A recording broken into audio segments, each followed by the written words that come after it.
Hey guys, tonight we're sailing back through time to experience daily life aboard a Viking longship. The wooden dragon-headed vessel rocks gently beneath your feet as salt spray mists your face and the endless grey blue of the North Sea stretches before you. The distinctive curved prow rises like a serpent about to strike, adorned with intricate carvings meant to intimidate enemies and placate the sea gods. You'll need their favour because, let's be honest, the survival rate on these journeys wasn't exactly encouraging. Many who set sail never return to tell their tales. If this is helping your restless mind slow down, gently tap that like button and subscribe to our historical sleep journeys. I invite you to share your location and local time in the comments so we can know where our community of dreamers is joining us from. Now, prepare your environment, reduce the brightness of your room, rest your eyes momentarily while taking 3 deep breaths, and let's gently navigate together through this narrative that will lead us to rest. Your day begins before dawn, as the first hints of grey light seep across the eastern horizon. You're awakened not by an alarm, but by the uncomfortable reality of your sleeping arrangements. A thin woolen blanket between you and the hard wooden planks of the deck, your body wedged between snoring fellow crew members. Privacy is a luxury unknown on a Viking longship. The vessel itself speaks to you through creaks and groans as it rides the swells, a constant reminder that you're at the mercy of both craftsmanship and nature. Rising carefully to avoid stepping on your still sleeping companions, you feel the morning chill cut through your woolen tunic. The North Sea in the early 9th century is unforgiving, even in summer months. Historians still debate exactly how Vikings managed to stay warm during these voyages, with some suggesting layers of animal fats might have been applied to the skin as insulation, a solution you're not particularly eager to try. Around you, other early risers move with practiced efficiency. These are hardened men, their beards crusted with salt spray, hands calloused from years of rowing and sailing. Despite popular misconception, not all are the hulking giants of modern Viking media. They come in all shapes and sizes, united by their resilience and adaptability rather than just physical strength. The captain, or stýrimaður, emerges from his slightly more comfortable position at the stern. He enjoys the privilege of a small shelter made of bent wood and hide that protects him somewhat from the elements, the only real private cabin aboard. His word is law here, his experience guiding every decision from navigation to raids. You join a small group gathering around the central fire pit, a clay-lined box that allows for cooking without burning through the ship's hull. Someone has already stoked a small flame using precious dry kindling stored in sealed containers. The fire must be carefully maintained. It provides warmth, allows cooking, and signals your position to other ships in your fleet. But it's also an obvious danger on a wooden vessel. The smell of porridge cooking mingles with the more pungent odors of unwashed bodies, fish oil used to maintain the ship's wood, and the ever-present salt air. It's not exactly a scented candle you'd buy at the mall. More like essence of medieval nautical experience, with notes of sweat and slight decomposition. But remarkably, you're getting used to it. As you accept a wooden bowl of hot porridge, a simple mixture of cracked grains cooked in water with perhaps a bit of honey if supplies allow, you notice how the longship is already coming fully alive with morning activities. Some men check the rigging of the single large square sail made of closely woven wool. Others scan the horizon for landmarks or weather signs, while a few empty their bladders directly over the side without ceremony or privacy. One fascinating discovery archaeologists have made at Viking ship burial sites is the presence of personal hygiene items like combs, ear spoons, and tweezers, suggesting that despite their fearsome reputation, Vikings were surprisingly concerned with grooming. Not that you'd necessarily notice this morning, as sleep-rumpled warriors scratch their beards and stretch their stiff muscles around you. As your porridge settles in your stomach, you take the opportunity to truly appreciate the remarkable vessel carrying you and approximately 30 other souls across the treacherous North Sea. The Longship, or Langskip, as your crewmates call it, is a marvel of 9th century engineering that would influence naval design for centuries to come. You're aboard what scholars classify as a carvey, a medium-sized warship, roughly 23 meters from stern to bow. The famous larger drakar, or dragon ships, could stretch to over 30 meters, while smaller snekja vessels were more common for quick coastal raids. The Longship's anatomy reveals itself in the growing daylight. The keel, a massive oak timber running the length of the vessel, forms the literal backbone of the ship. From this central beam rises a series of ribs that give the hull its distinctive shape, shallow draft with gracefully curving sides. You can't help but run your hand along the overlapping oak planks that form the hull. These clinker-built strakes, as nautical archaeologists call them, are a signature of Norse shipbuilding, each plank overlapping the one below it and sealed with tarred wool or animal hair mixed with pine tar. This technique creates a hull that's simultaneously lightweight, flexible, and waterproof. "Mind the strakes," barks a weathered sailor as you inadvertently lean against the side. Every plank is precious out here. He's right. A damaged hull in these waters could mean death for everyone aboard. What's most impressive is that this entire vessel was built without a single nail. Instead, the Vikings used a technique that historians still marvel at. Wooden pegs and intricate joinery hold the major structural elements together, while the planking is secured with iron rivets clinched over metal washers called roves. This construction method allows the ship to flex with the waves rather than fight against them, a necessity in the often violent northern seas. You make your way carefully toward the bow, stepping around sleeping areas still occupied by night shift crew members. The raised foredeck terminates in the carved dragon head, or sometimes a serpent or other mythological creature, that gives these ships their fearsome appearance. This distinctive prow serves multiple purposes: intimidating enemies, protecting the crew spiritually, and acting as a recognizable identifier for allies.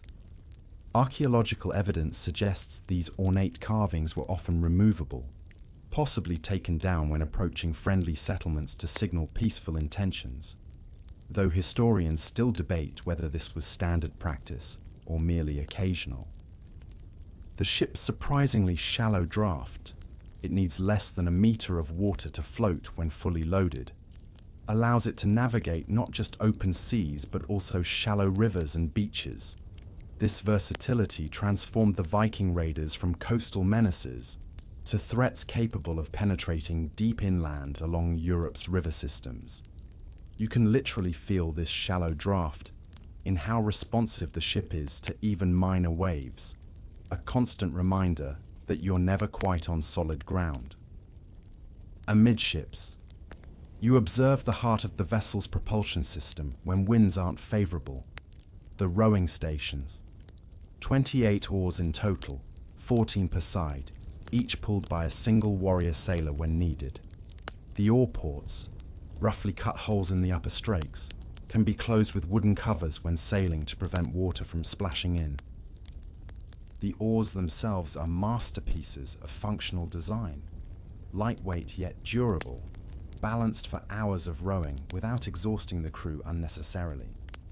Scholars have calculated that a fully manned longship could maintain speeds of 5 to 6 knots under oar power alone for short bursts, though sustained rowing would typically achieve a more modest 2 to 3 knots. Above, the single square sail dominates the center of the ship. Made from woven wool treated with animal fats to increase water resistance, the sail could reach up to 120 square meters on larger vessels, though yours appears somewhat smaller.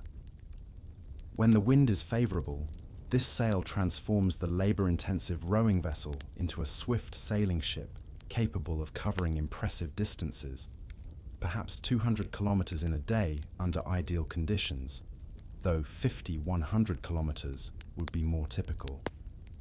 This dual capability is what made the Viking Longship so revolutionary, switching seamlessly between sailing and rowing as conditions demanded. Near the stern stands the steering oar, a large oar-like rudder controlled by the steersman. This method of steering, rather than a centrally mounted rudder, allows for quick maneuverability and contributes to the shallow draft. You watch as the steersman makes slight adjustments, his experienced hands feeling the water's resistance through the wooden shaft. "You know," says an older crewman who notices your interest. The English word starboard comes from steeryboard, the side where the steering oar is mounted. He points to the right side of the vessel. And port was once backboard, the side where your back is when holding the steery. He chuckles at your surprise. "We Norse have given more to your language than just words for violence, though we're quite good at that too." What's conspicuously absent from this floating marvel is any form of fixed shelter for most of the crew. Apart from the captain's small tent-like structure at the stern, every crew member endures the elements directly. In terrible weather, woolen sails might be repurposed as crude tents, but generally, Viking sailors simply endured whatever sea and sky delivered, a testament to their legendary hardiness that makes your modern sensibilities seem embarrassingly soft. As the morning progresses, you begin to notice the intricate social tapestry woven among the men aboard this wooden world. The Viking Longship isn't just a vessel, it's a floating microcosm of Norse society with its own hierarchy, customs, and unwritten rules.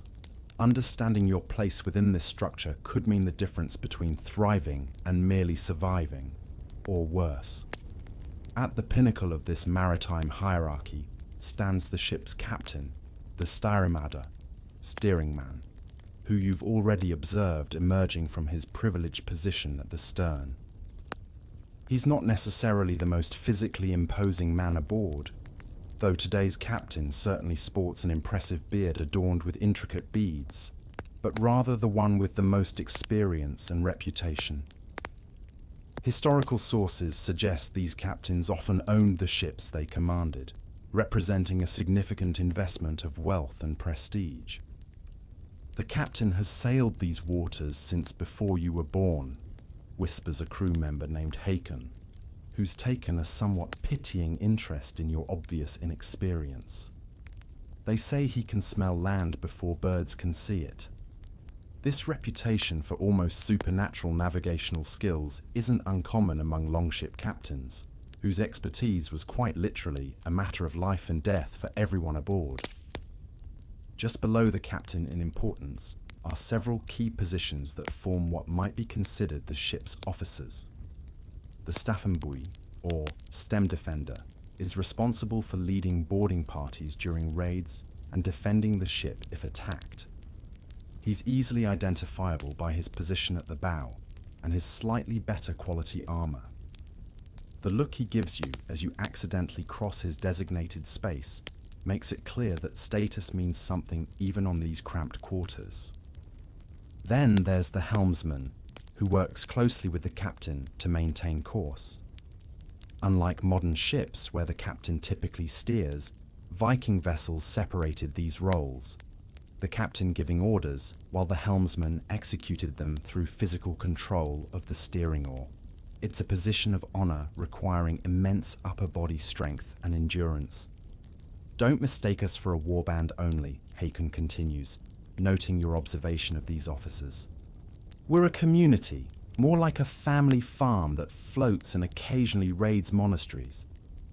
Historical evidence indeed suggests that many Viking crews were actually composed of extended family groups and neighbours from the same villages, creating tight-knit units bound by more than just professional obligation. The bulk of the crew consists of warrior sailors, who serve as both fighting men during raids and labourers during voyages. These men occupy the middle tier of the ship's society, neither privileged leaders nor lowly servants, but the essential muscle that powers the vessel literally and figuratively. Archaeological studies of Viking skeletal remains show asymmetrical muscle development, consistent with rowing on one side, suggesting these men typically maintained the same position, voyage after voyage. Among these warrior sailors exists a further unofficial hierarchy based on experience, fighting prowess, and personal connections. You notice how certain men are given slightly better sleeping positions or first choice of food, while others defer to them without explicit orders. This system of respect appears fluid rather than rigid, with the possibility of rising or falling based on one's contributions to recent voyages. See Gunnar there? Håkon points discreetly to a younger man with a distinctive scar running from temple to jaw. Last summer, he was the first to breach a Frankish merchant's defences, killed 3 men before the rest of us even boarded. Now he sleeps where the deck stays driest. At the bottom of this floating social ladder are the thralls, slaves captured in previous raids or purchased in trading ports. These unfortunate souls perform the most unpleasant tasks aboard: cleaning, assisting with cooking, emptying the bilge of accumulated water, and any other labour the free men consider beneath them.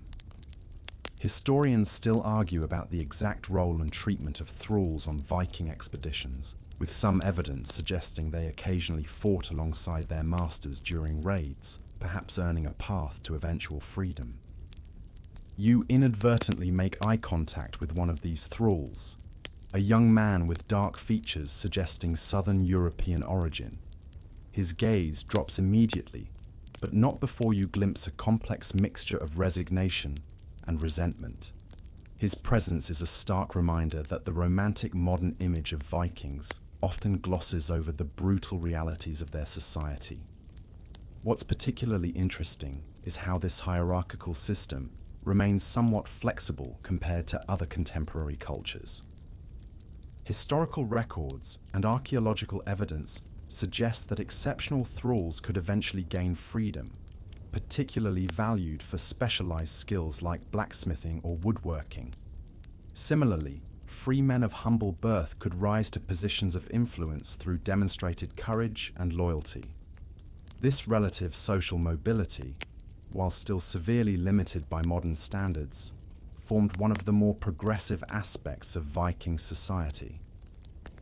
"Everyone pulls an oar when needed," explains Håkon, noticing your attention on the social dynamics. "Even the captain, that's the seaway." This practical egalitarianism appears to be a necessity when survival depends on collective effort. Unlike the rigid class structures of continental European societies, where nobility would never engage in manual labor, Viking expeditions required even leaders to contribute physically when circumstances demanded. The relationship between these different social strata is maintained through complex codes of honor and obligation. You observe how men carefully navigate interactions, mindful of showing proper deference to superiors while maintaining personal dignity. An insult or perceived disrespect could quickly escalate to violence, though you notice that most tensions are diffused through ritual insult exchanges called flighting, verbal dueling that allows for conflict resolution without bloodshed. One peculiar discovery is how different this shipboard hierarchy might be from these same men's positions back home. A thrall owner of modest standing in the village might serve under his former neighbor if that man possesses superior seafaring skills. This practical meritocracy at sea represents one of the more unusual aspects of Viking expeditions, that scholars have only recently begun to fully appreciate through careful analysis of historical accounts.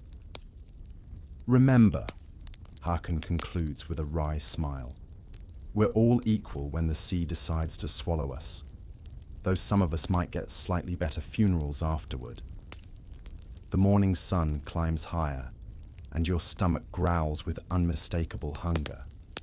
The small portion of porridge consumed at dawn has long since been metabolized away by the physical demands of shipboard life. As if on cue, a call goes out for the day's first proper meal, and you join the crew as they gather amidships where food is being prepared. Viking dietary habits at sea were remarkably practical, focused on preservation methods that could keep food edible during lengthy voyages. Your meal options aboard this longship would horrify most modern nutritionists and probably violate several health codes, but they represent ingenious solutions to the challenge of long-term food storage without refrigeration. "Here," says a grizzled crew member, handing you a chunk of darkened meat. "It won't kill you, probably." This is your introduction to what historians identify as skirpikjut, fermented meat that has been wind-dried in special drying sheds back home.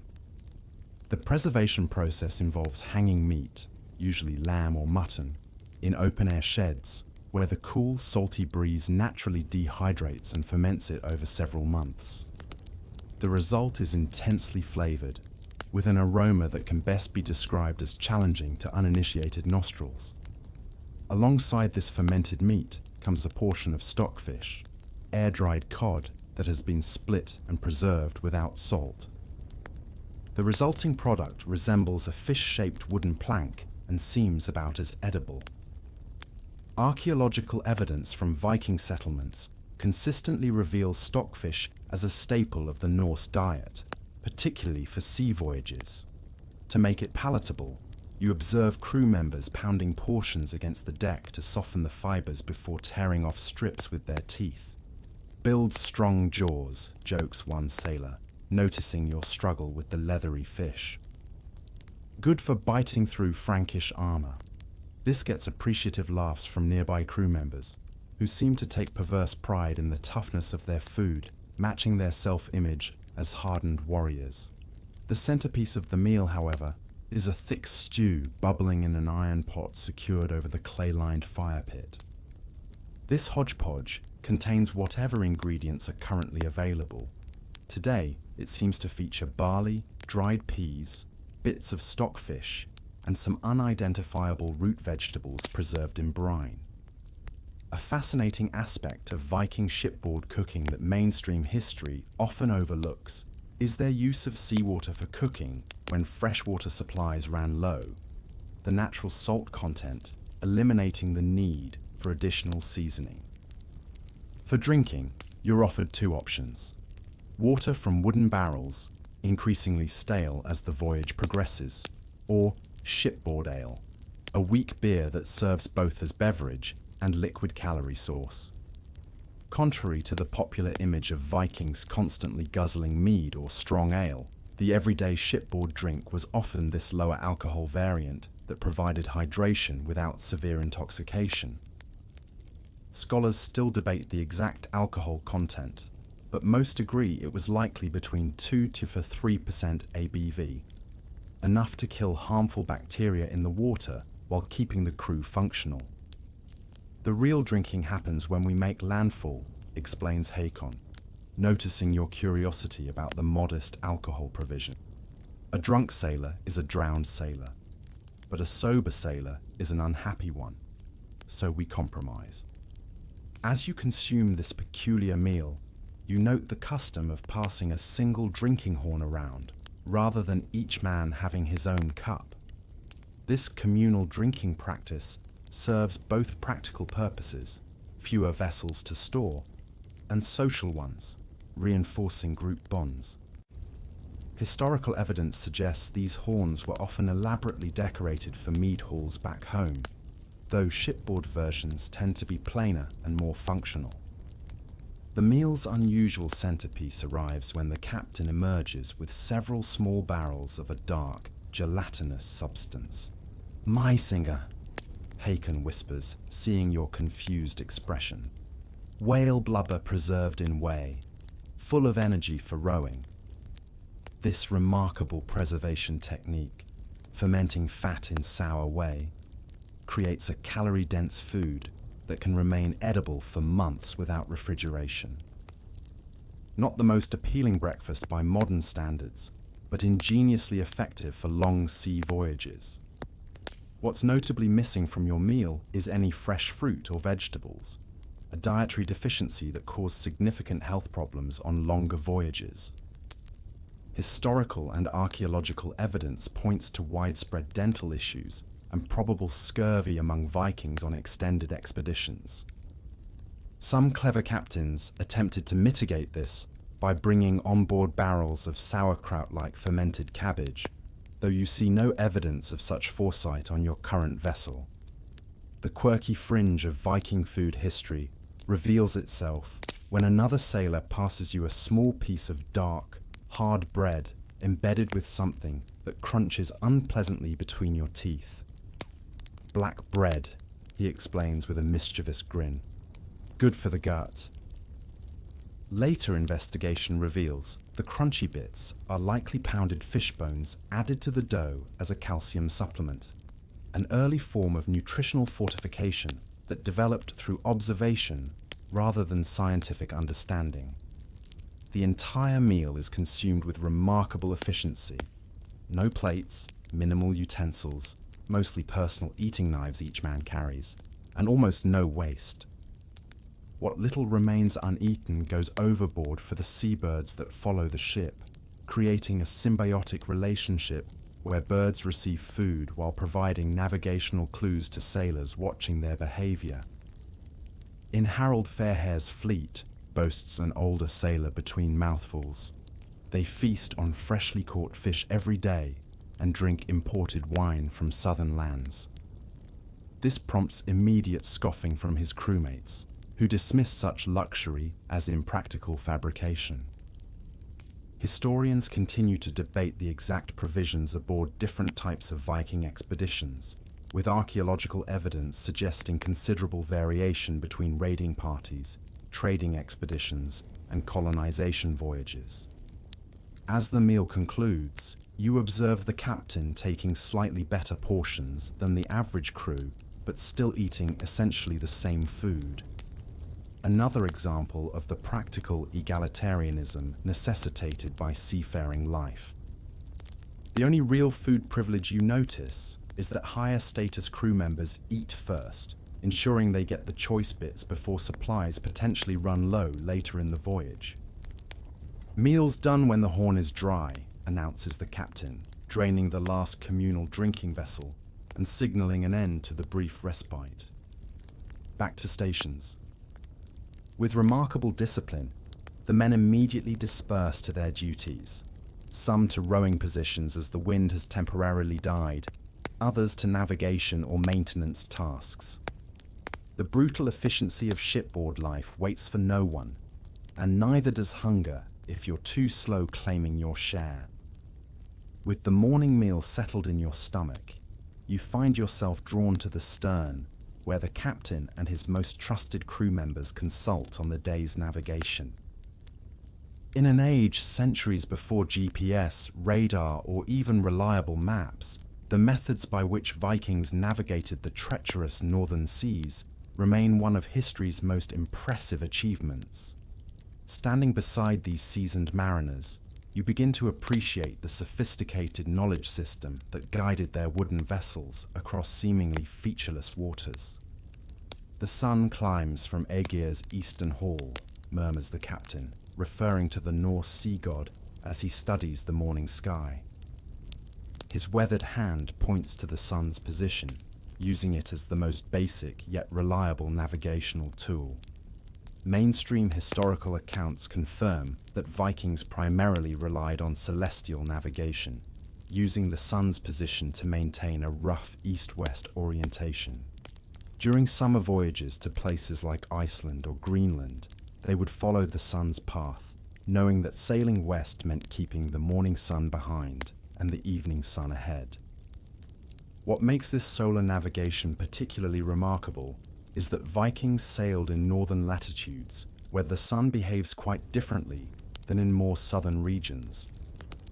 During summer months, the phenomenon known as the midnight sun meant the sun might never fully set, instead skimming the horizon before beginning to rise again.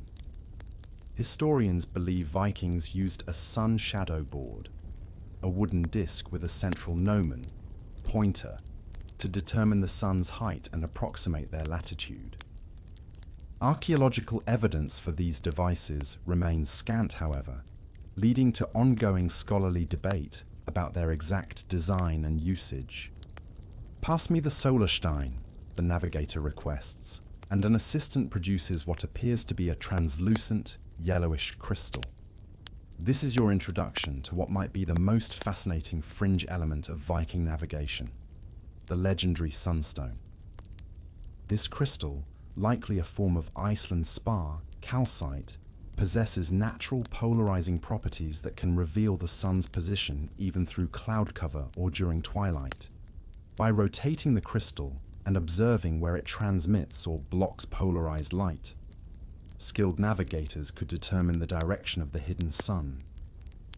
"Scholars in your time still argue whether we truly use these," says the navigator with an unexpectedly knowing wink, demonstrating the stone's use by holding it up to the partially cloudy sky. "But when your life depends on finding land, you use every tool available." Indeed, the existence and effectiveness of these sunstones remained in the realm of legend until 2013, when researchers from Hungary's Eötvös Loránd University conducted experiments proving these crystals could indeed determine sun direction with remarkable accuracy, even in challenging conditions.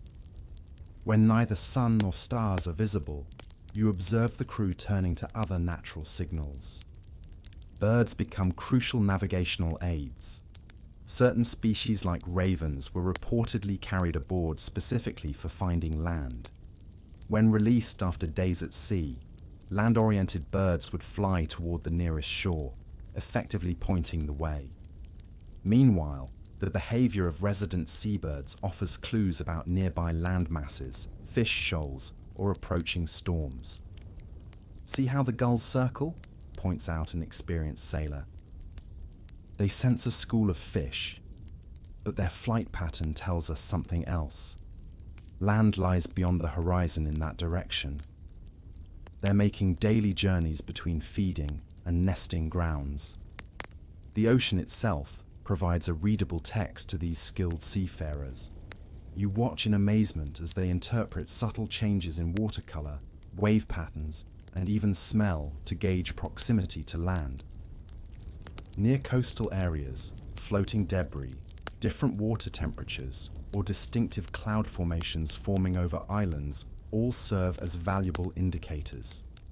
Most impressively, they detect distant land by observing how waves reflect off coastlines, creating distinctive interference patterns discernible to experienced eyes, long before the land itself becomes visible. One of the most distinctive Viking navigational tools you notice is what later scholars would call a bearing dial, a wooden compass-like device marked with cardinal directions. Without magnetic compasses, which wouldn't reach northern Europe until the late 12th century. These dials were oriented using celestial observations and then used to maintain course when signs were less visible. The navigator carefully protects this instrument, suggesting its importance to your journey. "Our ancestors mapped the whale roads in their minds," explains Hakon, using a poetic Norse metaphor for sea lanes. This reference to mental mapping highlights another crucial aspect of Viking navigation, the oral transmission of navigational knowledge.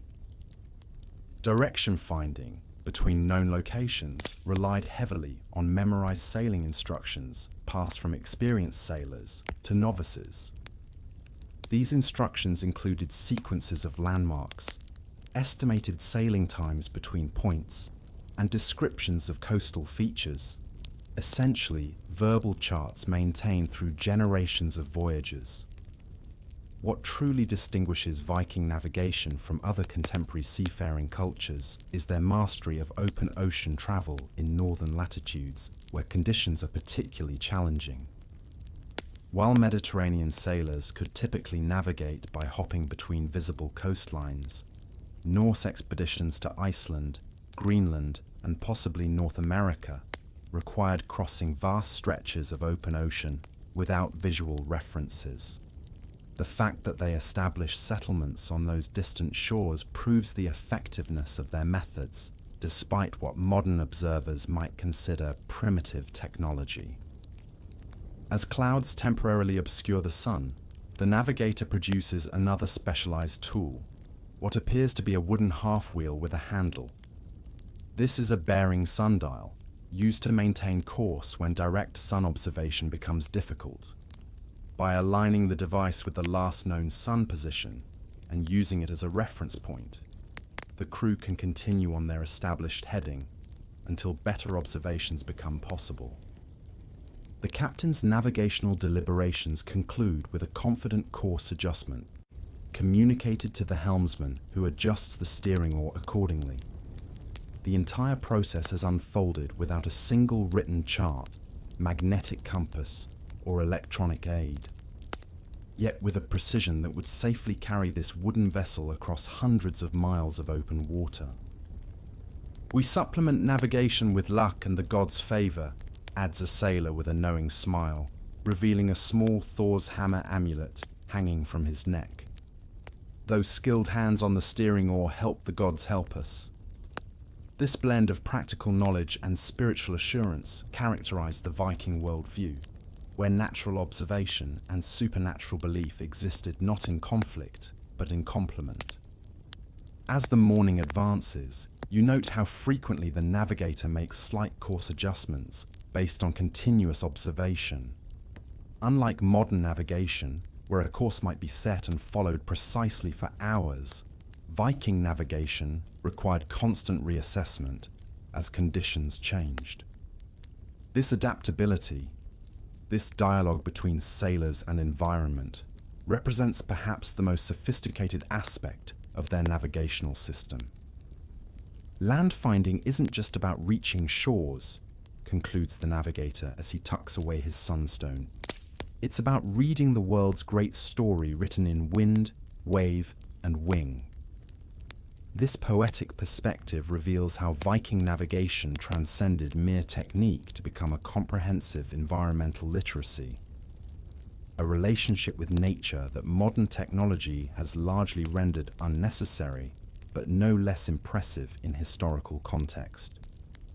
The pleasantly productive morning gives way to a subtle shift in the atmosphere that you might have missed if not for the sudden tension visible in the captain's posture. His weathered face turns skyward, nostrils flaring slightly as he scents the air like a wolf catching a concerning odor. The other experienced sailors follow his gaze, and you notice how their casual banter dims to focused murmurs. Something in the air has changed, literally. "Weather turns," the captain announces simply, triggering an immediate flurry of practiced activity. The previously relaxed crew transforms into a coordinated machine preparing for nature's assault.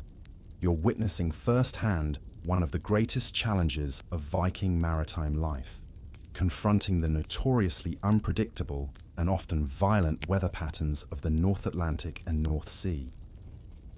Historical records, including the vivid accounts in Norse sagas, document countless vessels lost to sudden storms. The famous Viking sunstone controversy among scholars partly stems from the desperate need these sailors would have had for navigational aids during the frequent periods when clouds obscured celestial guides. What modern meteorologists understand about North Atlantic weather systems explains why Vikings developed such a healthy respect for the sea's temperamental nature. These waters feature some of the most rapidly changing conditions anywhere on Earth. "Secure the cargo," barks the helmsman, and crew members immediately begin lashing down anything loose. Wooden chests containing personal belongings, trade goods, and essential supplies are tied firmly to the deck with complex knots that seem to tighten under strain rather than loosen. Archaeological evidence from recovered shipwrecks confirms these elaborate securing systems were standard practice, representing hard-earned wisdom paid for in lost lives and cargo over generations. Above, the large square sail is partially reefed, gathered to reduce its surface area, as sailors nimbly work the rigging despite the increasingly pitching deck. The sail management system on Viking longships represents one of their most brilliant technological innovations. Unlike later sailing vessels with complex systems of pulleys and winches, the Norse design emphasized simplicity and rapid adjustment. A series of reefing cords allows the sail area to be quickly reduced or expanded as conditions demand, while the single yard configuration permits the entire sail to be lowered in moments if necessary. You'll want to find something to hold on to, Haken advises you with grim amusement as the first heavy raindrops begin to fall, and perhaps something to throw up into later. The approaching storm front brings with it a wall of darkness that seems almost supernatural in its ominous advance. Modern meteorological understanding would identify this as a typical cold front colliding with warmer air masses, but to Viking sailors, this represented the physical manifestation of capricious gods testing their resolve. Many crew members touch their Thor's hammer amulets or mutter brief prayers to sea deities as the darkness envelops the ship. What happens next tests both vessel and crew to their limits. The sea, previously manageable with gentle swells, transforms into chaotic mountains of water that toss the longship with terrifying force. These conditions reveal why the clinker-built hull design was so revolutionary. The overlapping planks flex rather than fight against the waves, allowing the vessel to ride over crests that might snap more rigid constructions.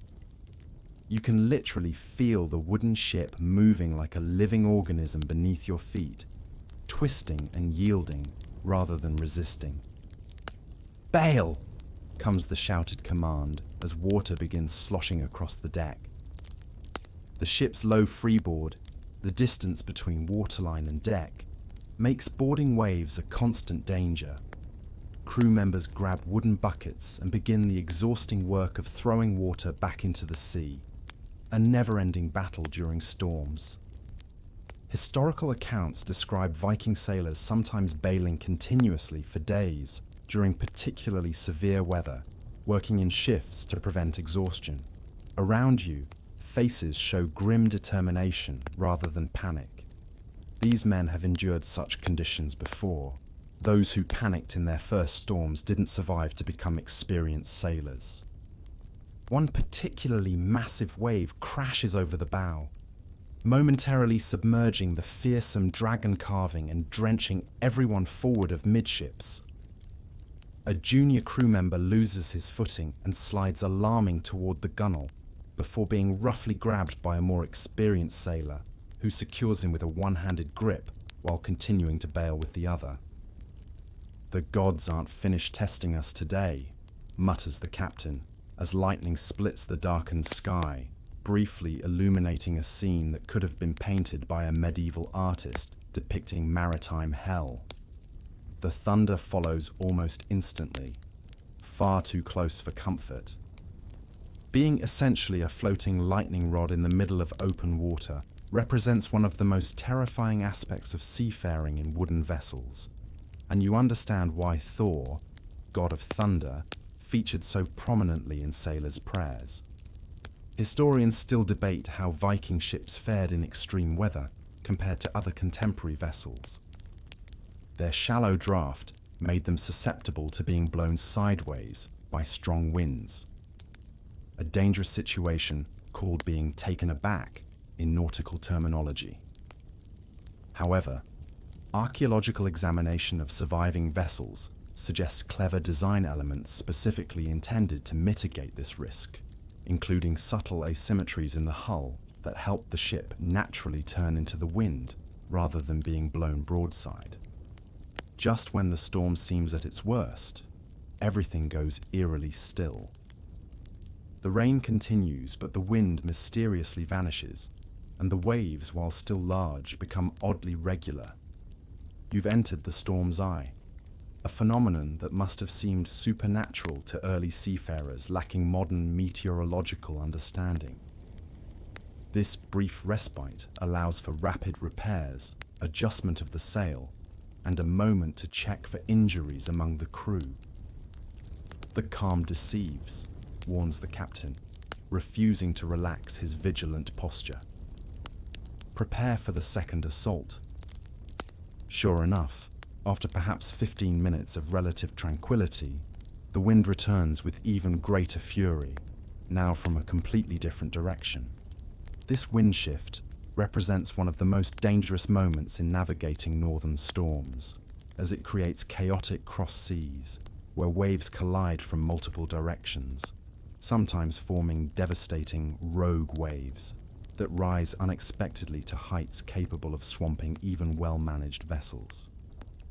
You witness a fascinating historical practice as the captain orders oil poured over the leeward side.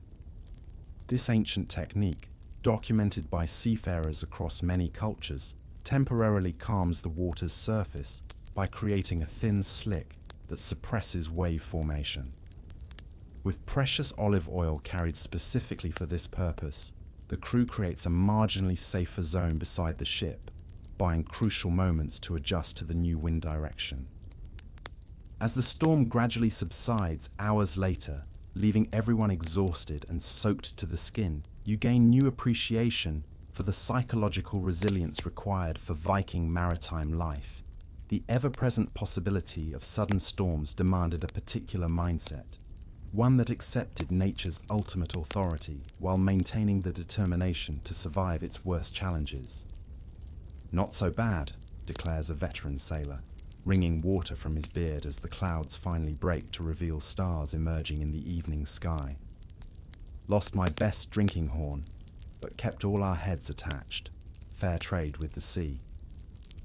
This gallows humor reflected the Viking philosophical approach to maritime danger, acknowledging its reality while refusing to be psychologically dominated by fear. As the last vestiges of the storm recede toward the horizon, leaving behind an oddly peaceful sea under clearing skies, your thoughts turn to a more immediate concern. You smell terrible. The combination of fear sweat, salt water, and general grime has created an aromatic profile that would clear a modern subway car in seconds. However, looking around at your shipmates, you realize you're actually one of the fresher smelling individuals aboard, which is even more disturbing. Personal hygiene aboard a Viking longship presents a fascinating study in pragmatic adaptation to extreme limitations. With fresh water strictly rationed for drinking and cooking, and privacy non-existent, maintaining cleanliness requires creative solutions that challenge modern sensibilities about what constitutes clean. "Here," says Hakan, noticing your discomfort and handing you a small cloth and what appears to be a chunk of yellowish material, "for the stink." This humble offering represents one of archaeologists' more fascinating discoveries about Viking daily life: soap. Chemical analysis of residues found in Viking settlements reveals they produced remarkably effective cleansing agents by combining animal fats with lye created from wood ash. The resulting product, while hardly resembling your favorite boutique soap bar, effectively cuts through grease and neutralizes odors. Watching the more experienced sailors, you observe the standard cleaning routine after a storm. With fresh water too precious to waste on bathing, crew members actually wash using seawater and their homemade soap, which is specially formulated to lather even in salt water, a chemistry trick that wouldn't be rediscovered commercially until the 20th century. historians still debate exactly how widespread regular bathing was among Vikings, with evidence suggesting significantly more frequent washing than their European contemporaries practiced, particularly in their home settlements with ready access to water. "The English call us unclean," remarks an older sailor with obvious disdain as he scrubs his salt-stiffened beard. "Yet they bathe but once a season, while we clean ourselves weekly where water allows." This observation aligns with historical accounts from Anglo-Saxon England, where John of Wallingford complained that Vikings were inappropriately attractive to English women, precisely because they bathed regularly, combed their hair, and maintained their appearance with greater care than local men. One of the most surprising elements of Viking hygiene comes to light when you notice several men using small sticks to clean their teeth.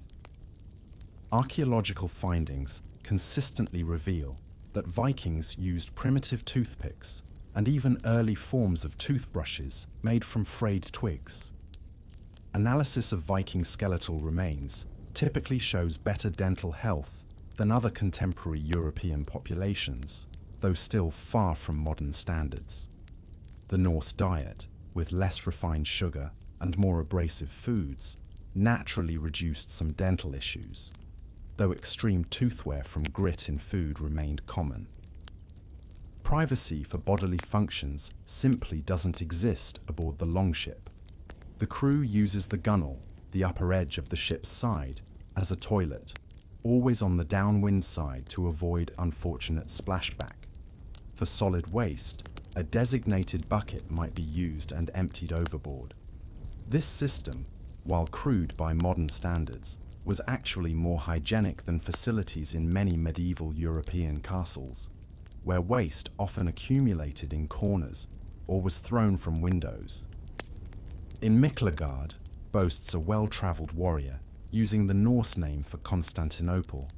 The Byzantine emperor has rooms solely for washing, with hot water flowing like rivers from pipes. This reference to Byzantine bathhouses highlights how widely travelled Vikings encountered and sometimes adopted hygienic practices from more developed civilizations. Archaeological evidence from Viking settlements in Dublin and York shows they gradually incorporated urban sanitation concepts from cultures they encountered, adapting them to northern European conditions. The most unusual aspect of Viking grooming becomes apparent when several men produce small grooming kits from their personal belongings. Ear spoons, tweezers, combs, and even primitive nail trimmers. These implements, frequently found in Viking burial sites, contradict the barbarian stereotype popularized by their victims' accounts. The combs, often intricately carved from antler, bone, or wood, represent particular status items that men carried even on military expeditions. You watch as sailors carefully detangle their beards and hair, sometimes braiding or arranging them in distinctive styles that likely indicated regional origins or personal status. "The women appreciate a man who tends his appearance," explains a younger crew member as he meticulously braids sections of his beard. "My wife gave me this comb before sailing. Using it reminds her I intend to return presentable."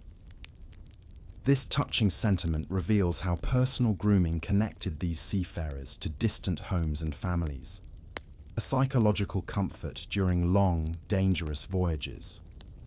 Lice and other parasites present unavoidable challenges in close shipboard quarters. You observe the practical solution as men periodically run fine-toothed combs through their hair and beards, crushing discovered parasites between thumbnails.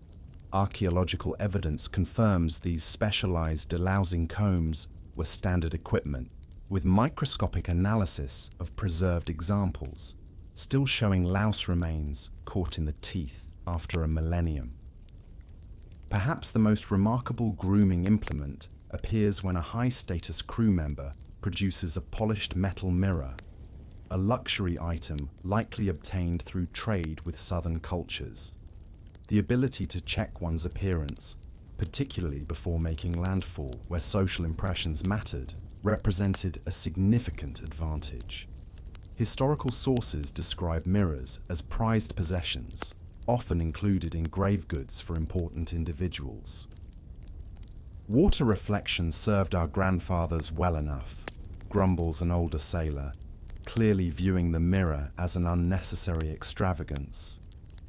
This generational tension between traditional practices and innovations obtained through expanding trade networks characterized the Viking Age across many aspects of daily life. The most historically controversial aspect of Viking hygiene emerges in a casual comment from Hakon. "You'll smell better after Saturday's cleansing." This reference to weekly bathing aligns with linguistic evidence. The Old Norse word for Saturday, laugardaga, literally translates as washing day.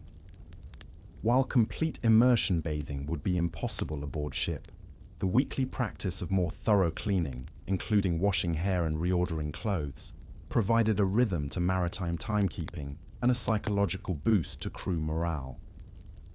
Some scholars argue about whether Vikings actually used urine as a cleaning agent, specifically for washing clothes. The ammonia in fermented urine does effectively lift stains and grime, and historical evidence suggests this practice existed in Norse settlements. However, aboard ship with limited storage space, this method appears impractical, with seawater and soap serving as the primary laundry system. "Cleanliness pleases the gods and warns off illness spirits," explains an older sailor with absolute conviction as he carefully cleans beneath his fingernails with a small bone tool. This spiritual dimension to hygiene practices reveals how practical behaviors often intertwined with religious beliefs in Viking culture, creating mutually reinforcing systems. Archaeological evidence suggests that grooming implements frequently featured protective symbols or deities, suggesting hygienic practices carried ritual significance beyond mere practicality. As you awkwardly attempt to wash your face and hands with the provided soap and seawater, experiencing the peculiar, slippery yet never quite rinsed feeling that saltwater bathing produces, you gain new appreciation for how fundamentally different daily bodily maintenance becomes when removed from modern conveniences. The Vikings' practical adaptations to these challenges reveal a culture far more concerned with cleanliness than popular imagery suggests, just operating with radically different parameters for what constituted acceptable solutions. With your impromptu saltwater bath complete and feeling marginally fresher, you notice a shift in the shipboard atmosphere. The post-storm recovery is transitioning into the normal rhythm of maritime life. And now comes the endless cycle of work that keeps this wooden world afloat and functioning. Far from the romanticized image of Vikings spending their days discussing raids or practicing combat, the overwhelming majority of time at sea involves mundane but essential maintenance tasks. "You," barks the ship's second in command, pointing directly at you. "To the bilge." This unceremonious assignment drops you into the most universally dreaded duty aboard any pre-modern vessel: bilge bailing. The bilge is the lowest internal part of the ship where water inevitably collects. Despite the impressive craftsmanship of Viking shipbuilders, no wooden vessel is completely watertight. Seams between planks allow slow seepage, rain adds to the accumulation, and waves occasionally splash over the gunwales. Left unchecked, this water would eventually overcome the ship's buoyancy. Historical evidence from well-preserved shipwrecks confirms that Viking vessels featured a simple drainage system. Limber holes cut through the ship's frames allowed water to flow toward the lowest point for collection. However, actually removing this water required the decidedly low-tech solution of manual bailing with wooden buckets. You join two other crew members in this monotonous task, crouched uncomfortably in the bilge while rhythmically scooping and dumping seawater overboard. 3 full bilge shifts mean favorable winds tomorrow, offers one of your bailing companions with a wink. revealing how sailors created superstitious patterns to make sense of their endless work.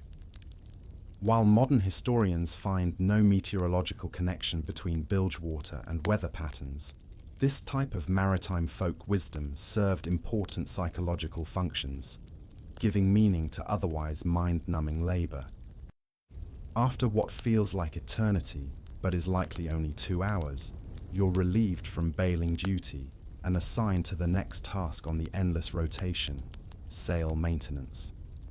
The large woolen square sail represents one of the ship's most valuable components and requires constant attention. You join a small group carefully inspecting every inch of the canvas for developing tears or weaknesses that could catastrophically expand during strong winds. Thread through exactly 7 times, instructs an older sailor as he demonstrates the proper technique for reinforcing a small tear. The sea will find any weakness.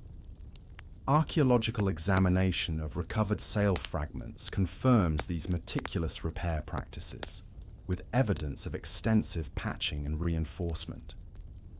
The Norse sailors understood that their lives literally hung on the integrity of their sails, as a vessel disabled far from land faced grave danger. An intriguing scholarly debate, you recall, centers on the waterproofing methods Vikings used for their woolen sails. Some evidence suggests they treated the material with a mixture of animal fats and possibly pine tar, creating naturally water-resistant fabric. Others argue they used fermented fish oil, a technique documented in later Nordic maritime traditions. Watching the sailors work, you observe them occasionally rubbing a greasy substance into areas of particular wear, suggesting some kind of ongoing treatment process.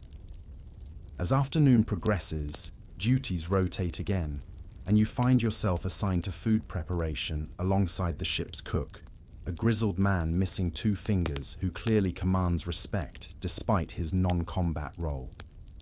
Viking ships typically didn't have dedicated cooks in the modern sense, but rather crew members with particular skill or experience in food preparation, who maintained this responsibility alongside other duties.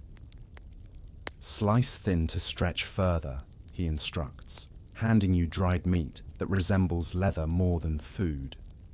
The process of stretching provisions through careful preparation highlights the essential rationing system that kept crews fed on voyages of unpredictable length. Historical accounts describe Norse ships occasionally running dangerously low on supplies when weather or navigational challenges extended journeys beyond expectations. One particularly fascinating aspect of shipboard work becomes apparent when the captain calls for a navigation check. Rather than just consulting with his navigators, he requests information from virtually every man aboard. Those fishing over the side report on current and water color. Lookouts describe cloud patterns and bird behavior. Even the lowest ranked crew members report anything unusual they've noticed. This collective environmental awareness system represents one of the most sophisticated aspects of Viking seafaring. The ship essentially functioned as a distributed observation platform, with each man contributing to the navigational picture. Waves break differently against the bow since midday, reports one sailor, prompting a serious discussion among the navigation team about potential underwater hazards or changing currents. This hyper-awareness of subtle environmental changes likely contributed significantly to Viking navigational success in challenging waters. As the day advances, you're rotated through increasingly specialized tasks that reveal the diverse skills required aboard. Some men carefully inspect the hull connections, tightening the intricate wooden pegs that hold major structural elements together. Others retwist rope made from walrus hide or plant fibers, a crucial skill since virtually every shipboard function depends on reliable cordage. Archaeological evidence shows Vikings created remarkably strong rope, using techniques still studied by modern craftspeople. Learn 3 knots today, suggests Haken, demonstrating simple but effective binding techniques. Tomorrow, 3 more. By journey's end, your fingers will speak to rope without your mind's involvement. This casual apprenticeship system, learning through observation, imitation, and incremental challenge, characterized how maritime skills transferred across generations. Historical research suggests few Viking skills were formally taught. Rather, young sailors absorbed knowledge through immersion and practice. One of the more specialized work rotations involves treating the ship's wood with protective substances. You observe crew members carefully applying what appears to be fish oil to areas where saltwater has begun drying out the wood. Left untreated, these areas could crack or split, compromising structural integrity. Analysis of preserved Viking ship components confirms they used various natural oils and resins as preservatives, creating sophisticated wood treatment systems through generations of trial and perhaps the most surprising work duty comes when you're assigned to help a craftsman maintaining weapons and tools. Rather than the crude approach you might expect, he employs sophisticated techniques to prevent salt corrosion on metal objects, carefully oiling blades and fittings. Archaeological evidence consistently shows that Vikings maintained exceptionally high-quality weapons through careful preservation methods, contradicting the barbaric stereotype often applied to them. A neglected blade brings no honor, the craftsman explains, while demonstrating how to properly oil a sword fitting. Would you trust your life to metal you haven't respected? This philosophical approach to maintenance reflects the deeper Norse worldview, where objects possess their own forms of spirit or essence, requiring proper relationship with their user. As evening approaches, the work duties shift toward preparing the ship for night operations. Watches are assigned, the sail is adjusted for expected night winds, and the small clay-lined fire pit is carefully built up to provide both warmth and navigational reference for other ships in your convoy.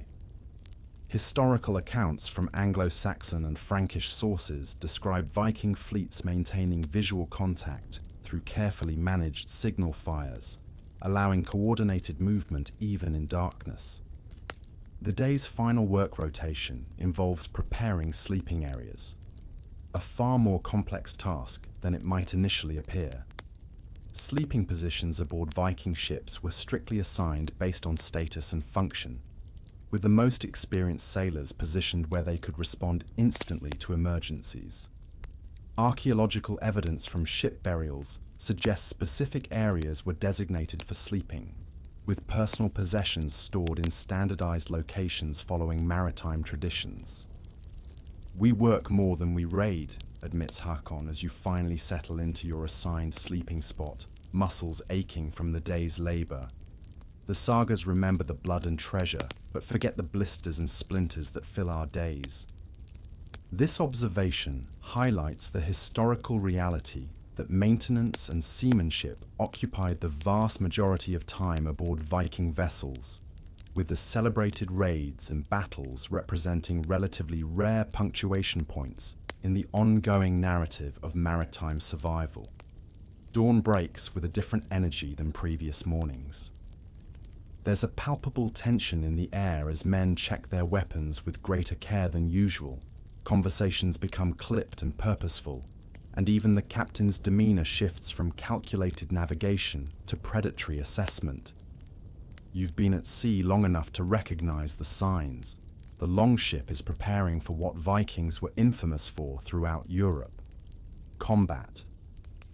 "Land should appear before midday," announces the captain, his voice carrying a tone you haven't heard before. Prepare accordingly. This simple instruction triggers a well-rehearsed transformation of both ship and crew. What's particularly fascinating from a historical perspective is watching how seamlessly these sailor farmers traders convert into organized warriors. Archaeological evidence consistently shows that most Viking crews were not specialized soldiers, but rather multifunctional men who changed roles as circumstances demanded. "You'll stay amidships during any fighting," Hacken informs you, correctly assessing your limited combat experience. Help with the wounded and mind the ship. This pragmatic assignment reveals an often overlooked aspect of Viking raids: the need to maintain ship security even during combat operations. Historical accounts describe how ships were vulnerable when crews disembarked, occasionally leading to situations where raiders returned to find their vessels captured or destroyed. The weapon preparations you observe challenge several popular misconceptions about Viking combat. Contrary to the horned helmet barbarian stereotype, these men approach warfare with methodical professionalism. First, personal weapons are inspected and prepared. Historical and archaeological evidence confirms that weapons were highly personalized possessions, often inherited through generations or acquired through significant personal expense. The care with which each man treats his equipment, oiling blades, adjusting shield grips, checking helmet fittings, reveals their true value. "A warrior's tools speak after his death," says an older fighter, as he carefully wraps a leather grip on his sword hilt. They tell whether he valued his life properly. This philosophical approach to weapon maintenance reflects the deeper Norse cultural values, where preparation represented a form of respect for both one's own life and the seriousness of taking others. What's noticeably absent are the horned helmets popularized by 19th century Romantic imagination and cemented by opera costumes and modern media. The actual helmets you see are simple conical or rounded designs with nasal guards. Practical protection that wouldn't catch an enemy's weapon or impede vision. Archaeological evidence has conclusively demonstrated that ceremonial horned helmets existed in Nordic Bronze Age contexts, c. 1700–500 BCE, but were not used in the Viking Age, c. 793–10–66 CE, combat settings. "Those who wear horns die by them," jokes a veteran warrior when you inquire about the discrepancy. Only a fool gives his enemy something to grab. This practical assessment aligns perfectly with modern scholarly understanding of Viking combat equipment, which prioritized functionality over theatrical intimidation. The ship itself undergoes transformation for potential combat. Shields, normally stored below decks, are now hung along the gunnels in an overlapping pattern called a shield wall.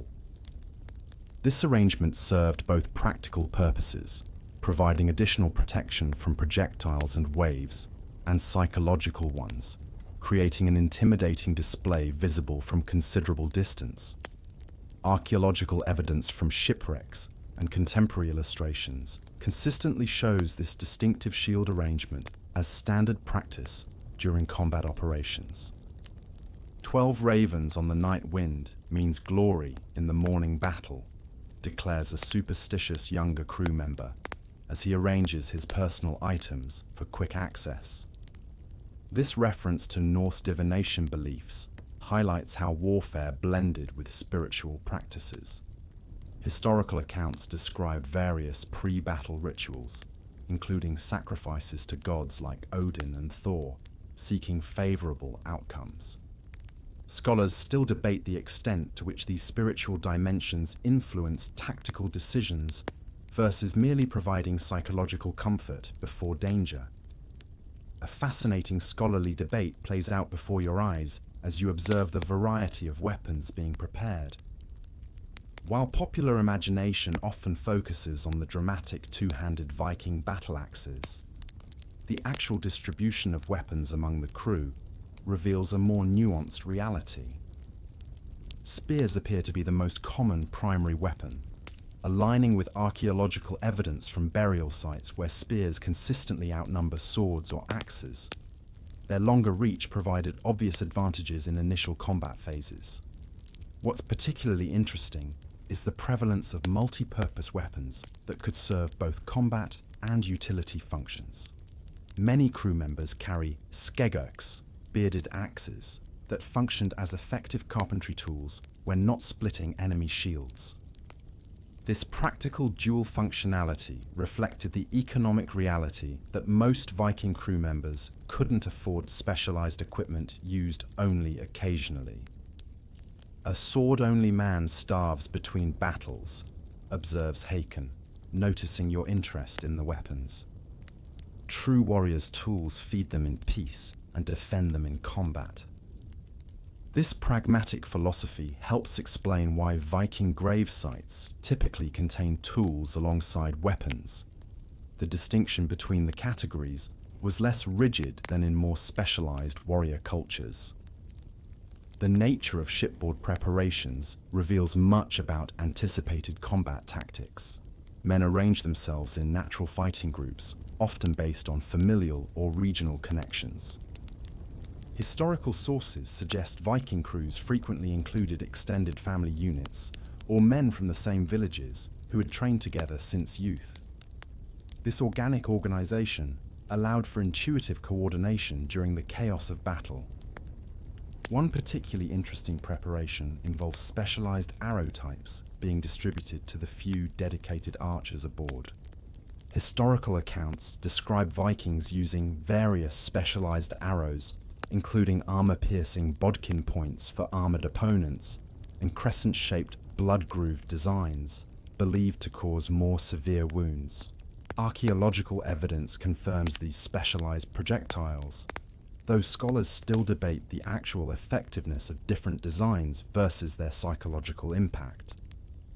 "An arrow is a small thing to change a man's fate," muses an archer, as he carefully arranges his quiver for quick access. "Yet the smallest rudder turns the largest ship." This philosophical observation reflects the Norse understanding of how minor factors could determine survival or death in combat, a worldview aligned with their concepts of fate and destiny. As midday approaches, the captain orders a distribution of food and drink, but noticeably different from regular meals. Each man receives a modest portion of dried meat and a small draught of stronger ale than the usual shipboard brew. Historical evidence suggests these pre-combat meals served both practical and ritual purposes, providing energy while acknowledging the possibility that it might be a warrior's final earthly sustenance. What's particularly striking about the combat preparations is the relative lack of standardized armor compared to later medieval forces. Some higher status crew members don mail shirts, burnie, made of interlocked iron rings, incredibly valuable possessions that represented significant wealth. Most men, however, rely primarily on wooden shields for protection, perhaps augmented with leather garments or simple helmets. Archaeological evidence consistently shows that complete sets of armor were rare among Viking forces, typically limited to leaders or professional warriors rather than ordinary crew members. "Speed and surprise over iron shirts," explains a veteran, noticing your observation of the limited armor. "A fast shield in practiced hands protects better than mail worn by a slow man." This tactical philosophy, prioritizing mobility and aggression over heavy protection, characterizes the Viking approach to warfare, particularly in rapid raids, where speed of execution directly impacted success rates. Finally, as land becomes visible on the horizon, the captain calls the crew together for what anthropologists would recognize as a pre-combat social cohesion ritual. He recites brief verses recounting previous successful raids, invokes the gods of war and fortune, and reminds the men of how plunder is to be divided based on participation and rank. Historical sources describe similar pre-battle ceremonies that reinforced social order and clarified expectations before the chaos of combat. "Remember," concludes the captain, "we are not wild beasts, but hunting wolves, organized, patient, striking together." This sophisticated tactical approach contradicts the berserker stereotypes often associated with Viking warfare. While historical sources do mention berserkers, warriors who fought in frenzied states, Archaeological and documentary evidence suggests they were specialized, rare individuals rather than representative of typical Viking fighting methods, which emphasized coordinated group tactics over individual frenzy. As the ship adjusts course directly toward the now visible coastline, weapons and shields receive final adjustments. Last instructions are given to younger crew members, and a palpable focus descends upon the vessel. The transformation is complete, from sailing vessel to floating platform of warfare, from crew to warband. The mundane maritime rhythms have given way to the tense anticipation of combat, a transition that defined the dual nature of Viking longships as both transportation and weapon. The coastline grows larger with each passing moment, its features resolving from general shapes into specific details. Rocky outcroppings, a sloping beach, and most importantly, a small cluster of buildings nestled in a protected inlet. The approach to land represents one of the most critical phases of Viking maritime operations, combining navigational precision with tactical awareness. You feel the collective focus of the crew intensify as the captain issues quiet commands that subtly adjust your course. Farm settlement with small dock, reports a lookout with experienced eyes. 2 fishing boats pulled ashore, smoke from 4, no, 5 hearth fires.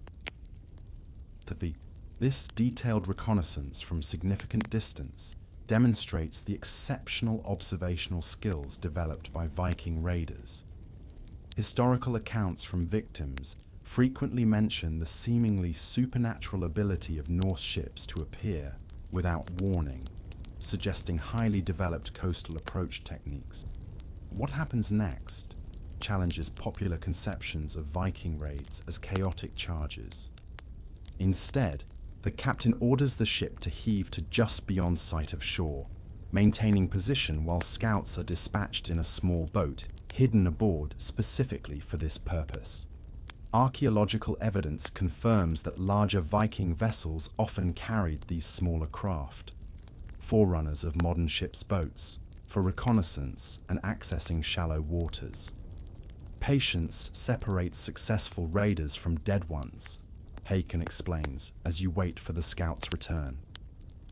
The sagas remember the glory, not the waiting. This methodical approach to coastal villages aligns with modern scholarly understanding that Viking success stemmed more from careful planning and intelligence gathering than berserker fury or superior numbers. When the scouts return approximately an hour later, they deliver their report in hushed tones to the captain, who nods thoughtfully before addressing the crew. Small settlement, poorly defended. Likely trading outpost rather than military position. 6 buildings including a storeroom that appears well stocked. Approximately 20 adults observed, including women. No organized weapons visible, though individual tools certainly present. This detailed pre-raid intelligence gathering highlights one of the most sophisticated aspects of Viking raiding practices, their selectivity in choosing targets. Contrary to the image of indiscriminate attacks, historical evidence suggests Norse raiders carefully assessed potential victims, focusing on maximum gain with minimum risk. Religious sites like monasteries became frequent targets precisely because they combined valuable portable wealth with limited defensive capabilities. We approach from the sun, the captain decides, timing the raid for late afternoon when the setting sun would be behind the Longship, making it difficult for defenders to see clearly. This tactical awareness receives confirming nods from veteran crew members.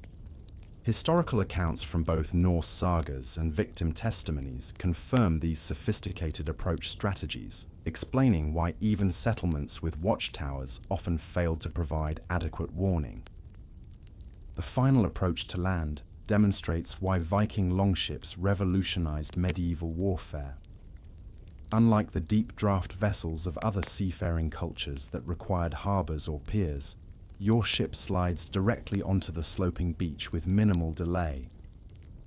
The shallow draft, less than a meter when fully loaded, permits this beach landing technique that historians consider one of the Vikings' most significant tactical advantages, allowing them to strike locations previously considered safe from seaborne attack.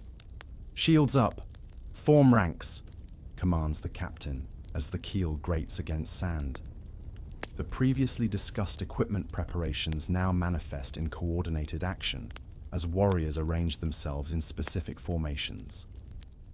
Archaeological evidence and contemporary accounts suggest Viking landing parties typically formed shield walls, overlapping shield formations, immediately upon landing to counter any organized defense while establishing secure beachheads. What follows happens with such practiced efficiency that it seems almost choreographed. Approximately 2/3 of the crew disembarks rapidly, forming a protective semicircle around the beached vessel. The remaining third stays aboard, maintaining readiness to depart quickly if necessary. This standard risk management practice appears consistently in historical accounts, ensuring raiders could withdraw if encountering unexpected resistance. "You with the ship guard," confirms Haken, assigning you to the contingent remaining aboard. From this position, you observe the raid unfolding with tactical precision that defies barbarian stereotypes. The landing party organizes into 3 distinct groups: a main force moving directly toward the settlement, flanking teams circling to cut off escape routes, and mobile reserves ready to reinforce any group encountering resistance. A fascinating historical debate plays out before your eyes regarding how Vikings actually conducted raids on undefended settlements. Some scholars argue these attacks were uniformly brutal displays of violence designed to terrorize populations into future compliance. Others suggest a more calculated approach that minimized unnecessary bloodshed while maximizing economic gain. From your vantage point, you observe an approach far more strategic than stereotypical berserker frenzy. "Remember the captain's orders," calls a veteran warrior to the advancing men. "We need saleable captives and undamaged goods. Dead men earn no ransom, burnt supplies fetch no price." This pragmatic instruction aligns with archaeological and documentary evidence, suggesting the primary motivation for most Viking raids was economic rather than sadistic. While violence certainly occurred, particularly against those who resisted, indiscriminate slaughter would have contradicted the profit-maximizing objectives that drove most expeditions. The settlement's residents clearly spotted the approaching longship during its final approach, as you observe people fleeing inland away from the coast. This typical response explains why Viking raids often produced fewer immediate casualties than their fearsome reputation might suggest.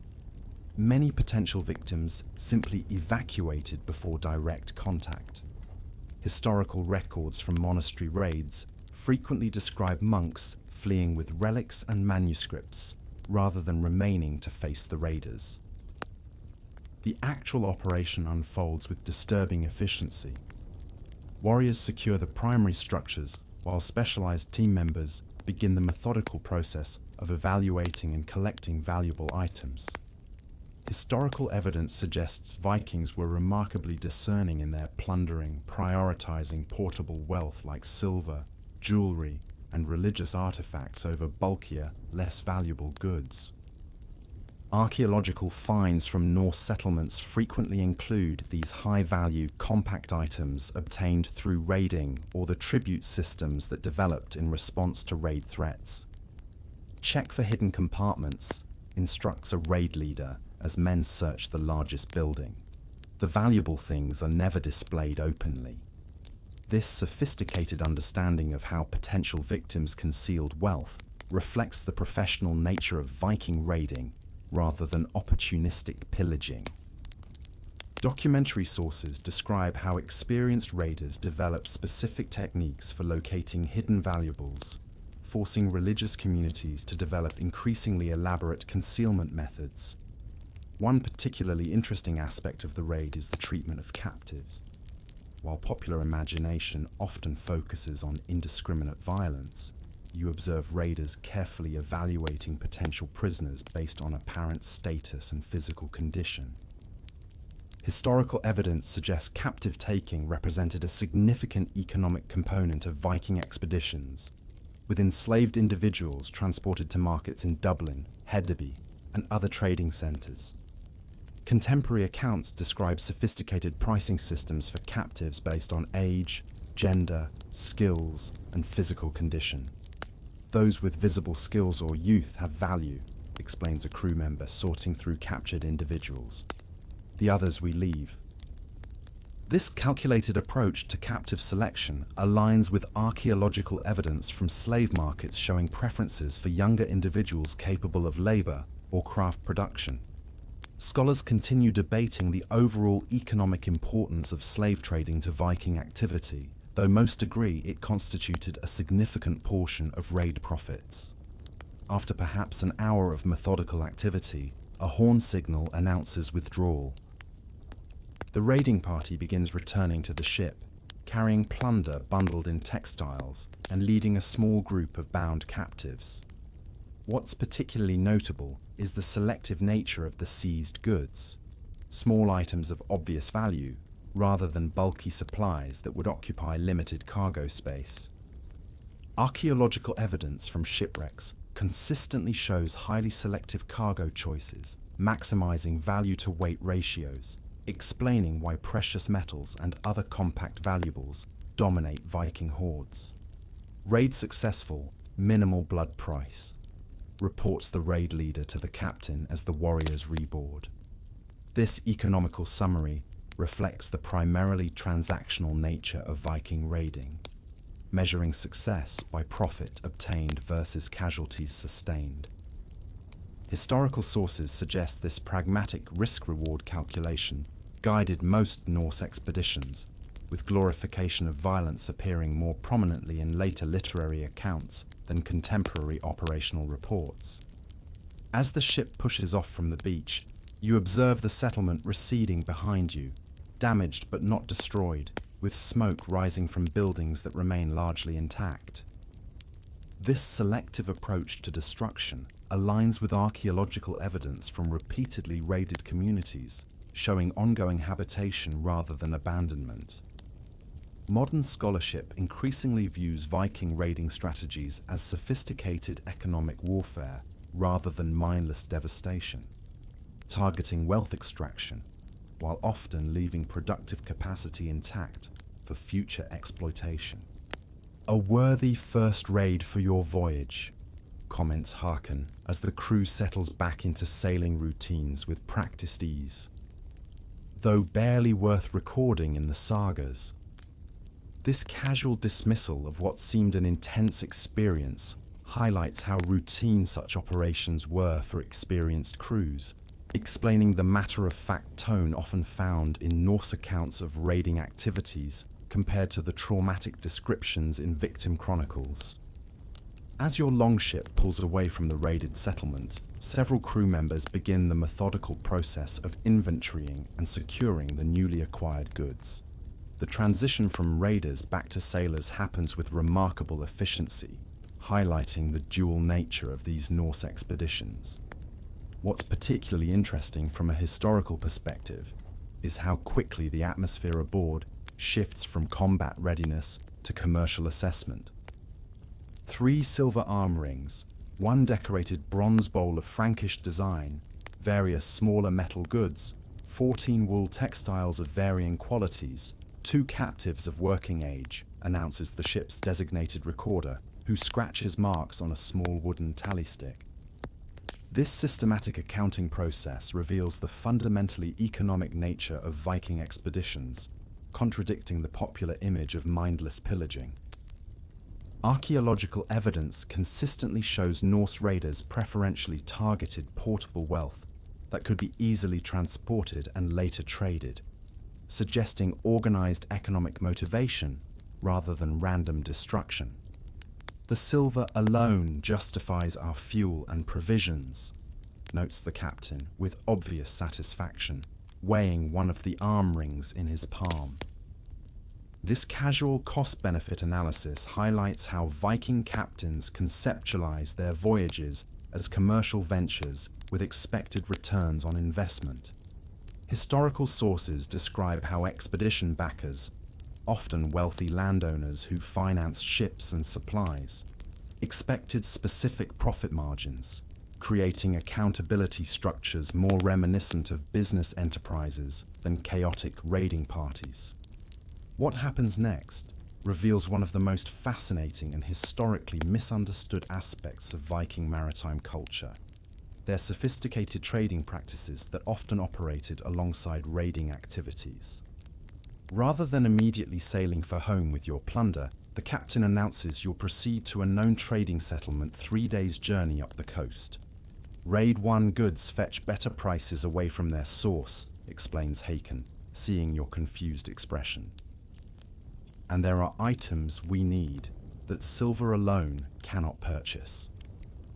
This pragmatic approach aligns with archaeological evidence showing how Vikings operated complex trading networks that transformed raided goods into different commodities based on regional demand patterns. Excavations at trading centers like Hedeby, Birka, and Kaupang reveal sophisticated commercial operations far beyond stereotypical images of violent plunderers. As the crew settles back into normal sailing routine, the 2 captives taken during the raid are brought on deck. Their treatment contradicts simplistic notions of Viking brutality. They receive water, basic food, and their bindings are adjusted to prevent injury while still ensuring security. While far from humane by modern standards, this practical approach to captive management reflects the economic reality that damaged merchandise would fetch lower prices at slave markets. They'll likely serve in Dublin households if they prove healthy and capable, observes a crew member matter-of-factly. Some eventually purchase their freedom through skilled labor.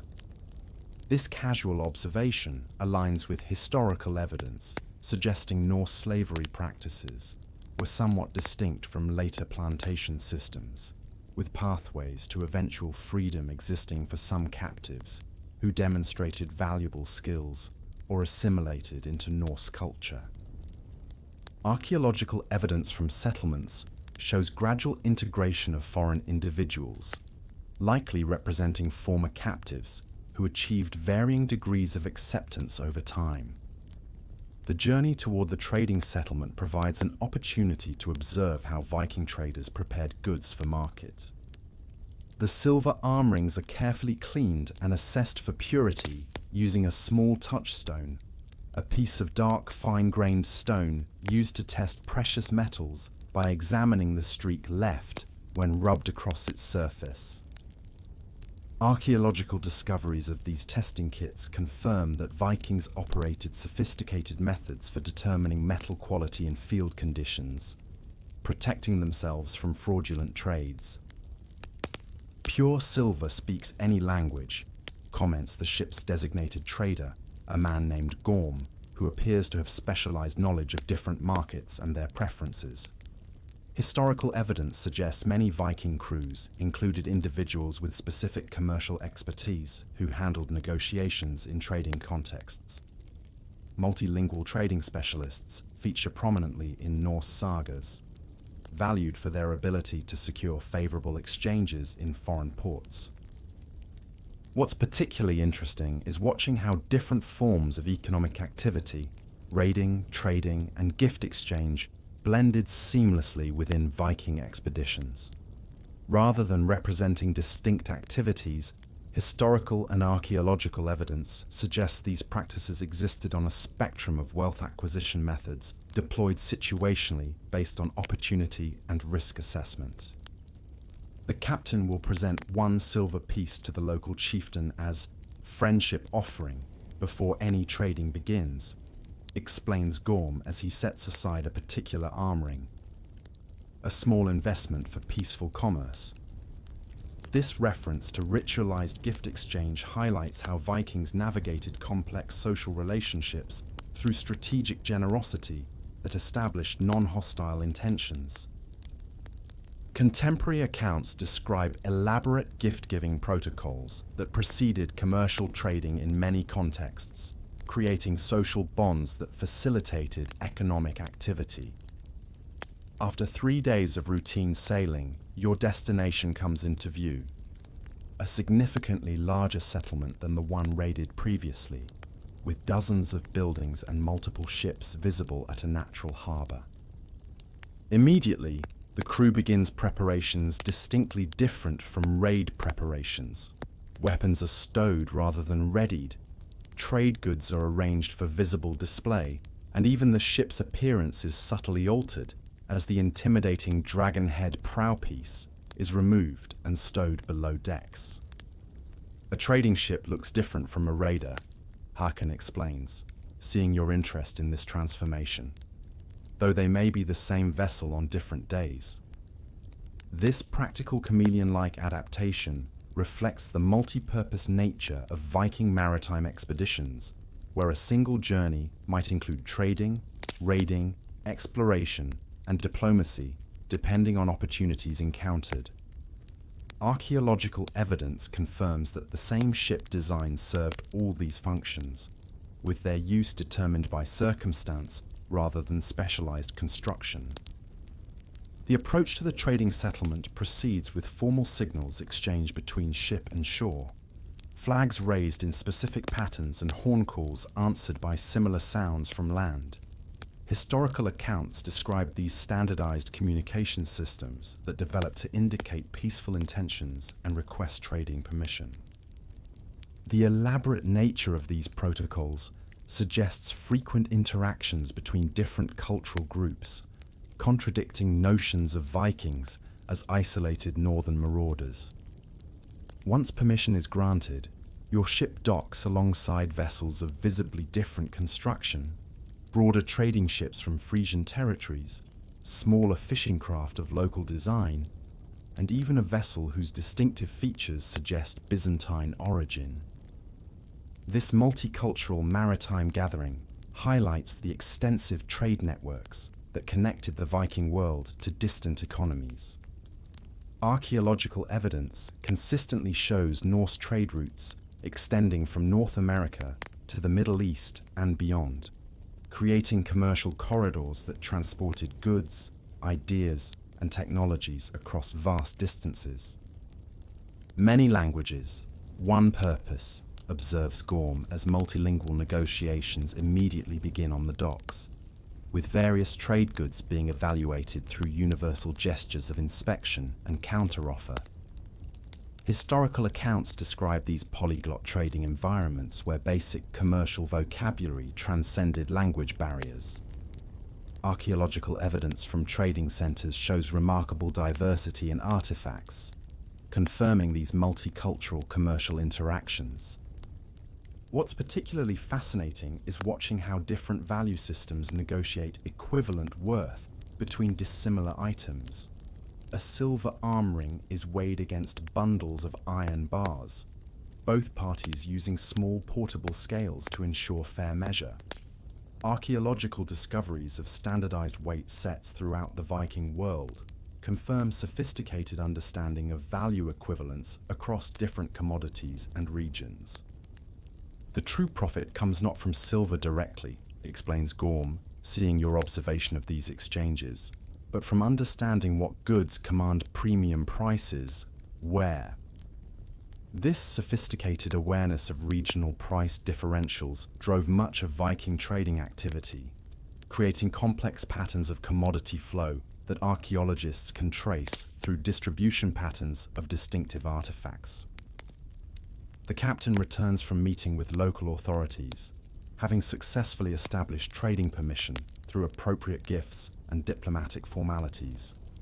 The real business now begins as crew members disperse through the marketplace, carrying samples of available goods. Historical accounts describe these trading centers as remarkably organized spaces with designated areas for different commodities and standardized practices for conducting transactions. Most intriguing is observing how recently plundered goods transform into legitimate trade items through these commercial exchanges.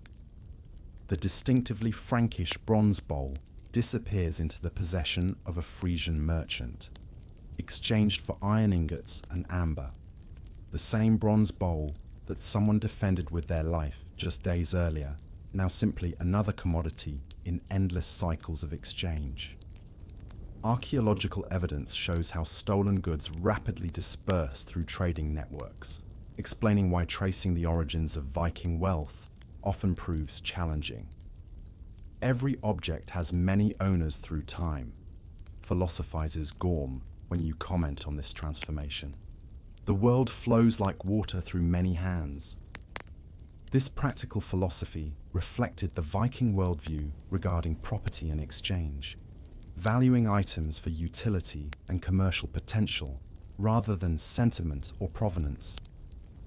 By evening, most of the raided goods have been exchanged for supplies needed for the continuing voyage: iron, preserved foods, replacement cordage, and luxury items for eventual sale in home markets. This efficient conversion of plunder into practical necessities highlights how raiding and trading operated as complementary aspects of Norse economic activity rather than separate practices. Tomorrow brings new exchanges and perhaps news from distant shores, announces the captain as trading concludes for the day. Listen well in the mead halls tonight. Information holds greater value than silver. This emphasis on gathering intelligence during trading visits reveals another practical function of commercial activities beyond material exchange.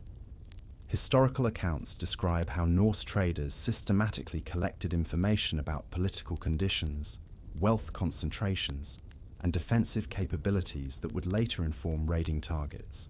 Commercial intelligence serving military purposes in the highly integrated Viking operational model. Night falls over the trading settlement, bringing with it a different kind of activity as sailors and merchants from various vessels gather in communal mead halls to drink, feast, and most importantly, communicate. Despite the obvious language barriers between Norse, Frankish, Saxon, Slavic, and other traders, the air fills with a peculiar linguistic stew that somehow facilitates understanding across cultural divides. Watch closely how meaning travels between different tongues, suggests Gorm, who has invited you to join him for the evening's social gathering. It's as much performance as speech. This observation highlights one of the most fascinating aspects of Viking-era cross-cultural communication: the development of sophisticated non-verbal supplementation to overcome linguistic limitations. You observe Norse traders using exaggerated hand gestures to indicate quantities, qualities, and actions while speaking simplified versions of their own language. Historical evidence from contemporary accounts describes these trading pidgins, simplified language forms that developed specifically for cross-cultural commerce. Archaeological evidence indirectly supports these accounts through the discovery of trade goods far beyond language boundaries, indicating successful communication despite linguistic obstacles. 3 basic words for every necessary thing, explains Gorm between sips of local ale. 1 in Norse, 1 in Saxon, 1 in Frankish tongue. Master these and goods will flow. This practical multilingualism represents a significantly more sophisticated approach than popular depictions of Vikings communicating solely through violence. Contemporary accounts, particularly from Islamic sources who encountered Norse traders in the East, describe Viking merchants as remarkably adaptable in adopting foreign trading terminology. What's particularly fascinating from a historical perspective is watching how written communication supplements verbal limitations. A merchant from the eastern Baltic region produces a small wooden tally stick marked with notches and symbols to convey specific quantities of goods. A Frankish trader responds by sketching prices on a wax tablet. Though neither shares fluent spoken language with the other, The transaction proceeds smoothly through these alternative communication channels. The merchant's marks speak when tongues fail, notes Haken, pointing out the distinctive personal symbols many traders carve on their goods and documents.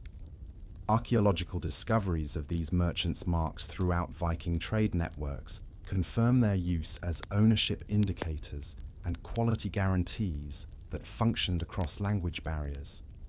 Similar to modern logos, these simple, distinctive symbols facilitated commerce between parties who couldn't pronounce each other's names. The evening's most intriguing linguistic phenomenon occurs when a dispute arises between a Norse sailor and a Saxon merchant over the quality of some wool cloth.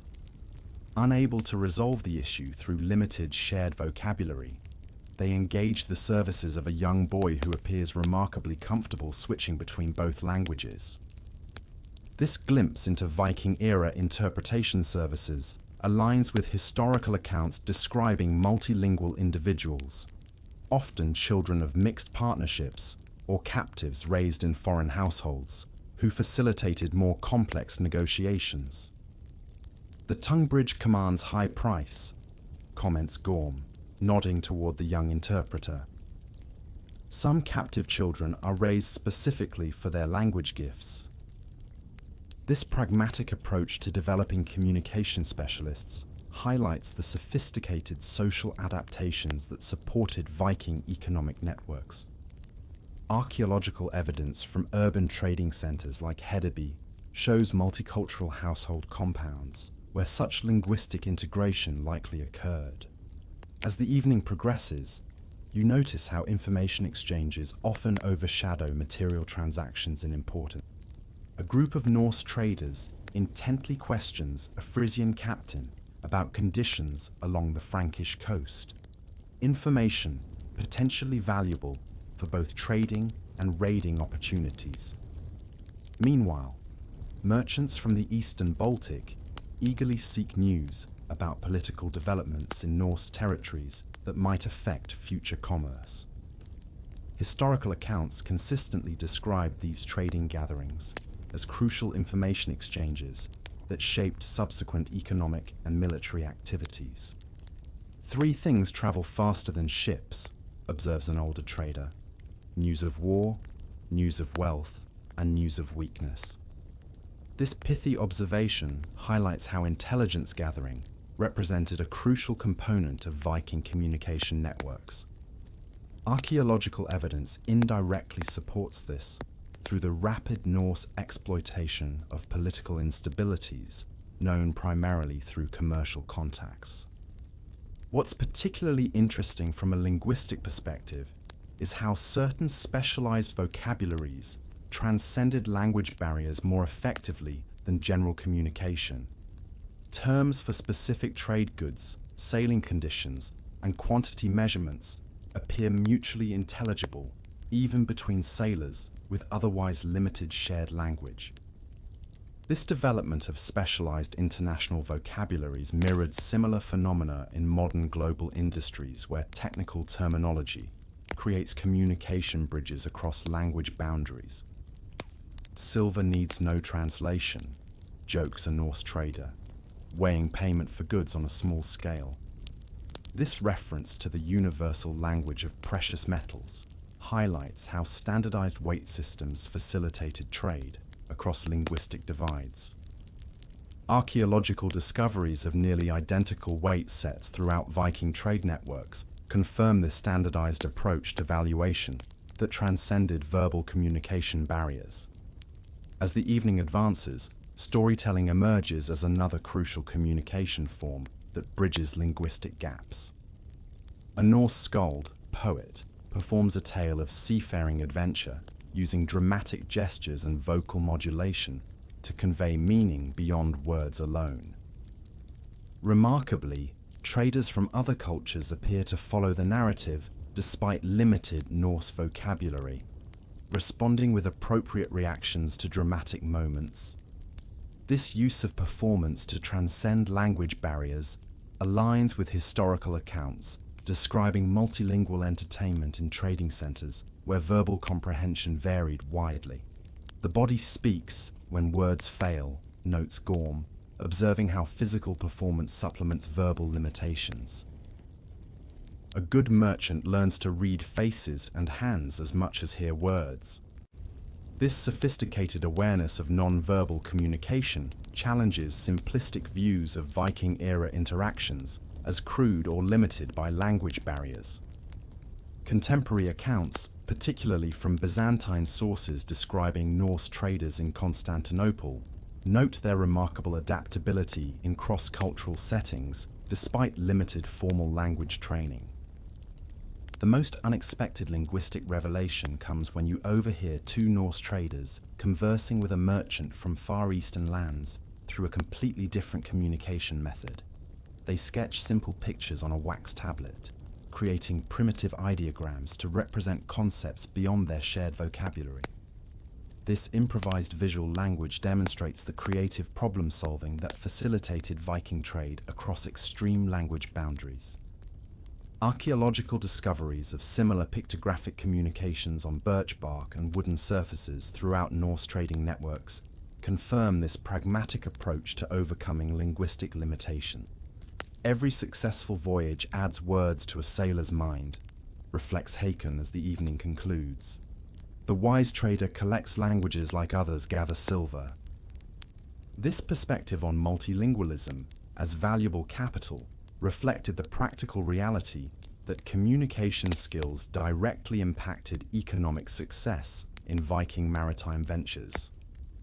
Historical accounts describe highly regarded individuals who could function as intermediaries across multiple language boundaries, their services commanding premium compensation. As you return to your ship under star-filled skies, the trading settlement continues humming with multilingual commerce and communication. The sophisticated linguistic adaptations you've witnessed challenge any notion of Vikings as isolated by language barriers or limited to violent interactions.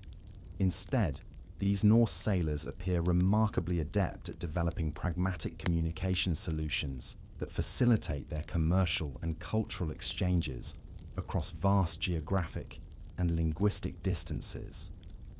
"Tomorrow we trade goods," announces the captain as the crew settles aboard for the night. "Tonight we traded words and knowledge. Both bring profit." This balanced perspective on communication as both practical necessity and valuable resource itself highlights the sophisticated understanding that supported Viking economic networks. Archaeological evidence of extensive trade connections throughout the known world confirms the effectiveness of these communication strategies, despite the absence of standardized international languages or formal diplomatic structures. Morning brings renewed trading activity in the settlement, but by mid-afternoon, your captain announces preparations for departure. With fresh supplies stowed and profitable exchanges completed, the Longship pushes back into open water, resuming its journey along the coastline. As the routine of maritime travel re-establishes itself, you notice a subtle shift in the crew's demeanor. The focused intensity of raiding and trading gives way to a more relaxed atmosphere as men settle into the monotonous rhythm of long-distance sailing. "Now comes the true test of seafarers," comments Hakon, gesturing toward the endless horizon ahead. "Not storms or battles, but the fight against the mind's emptiness."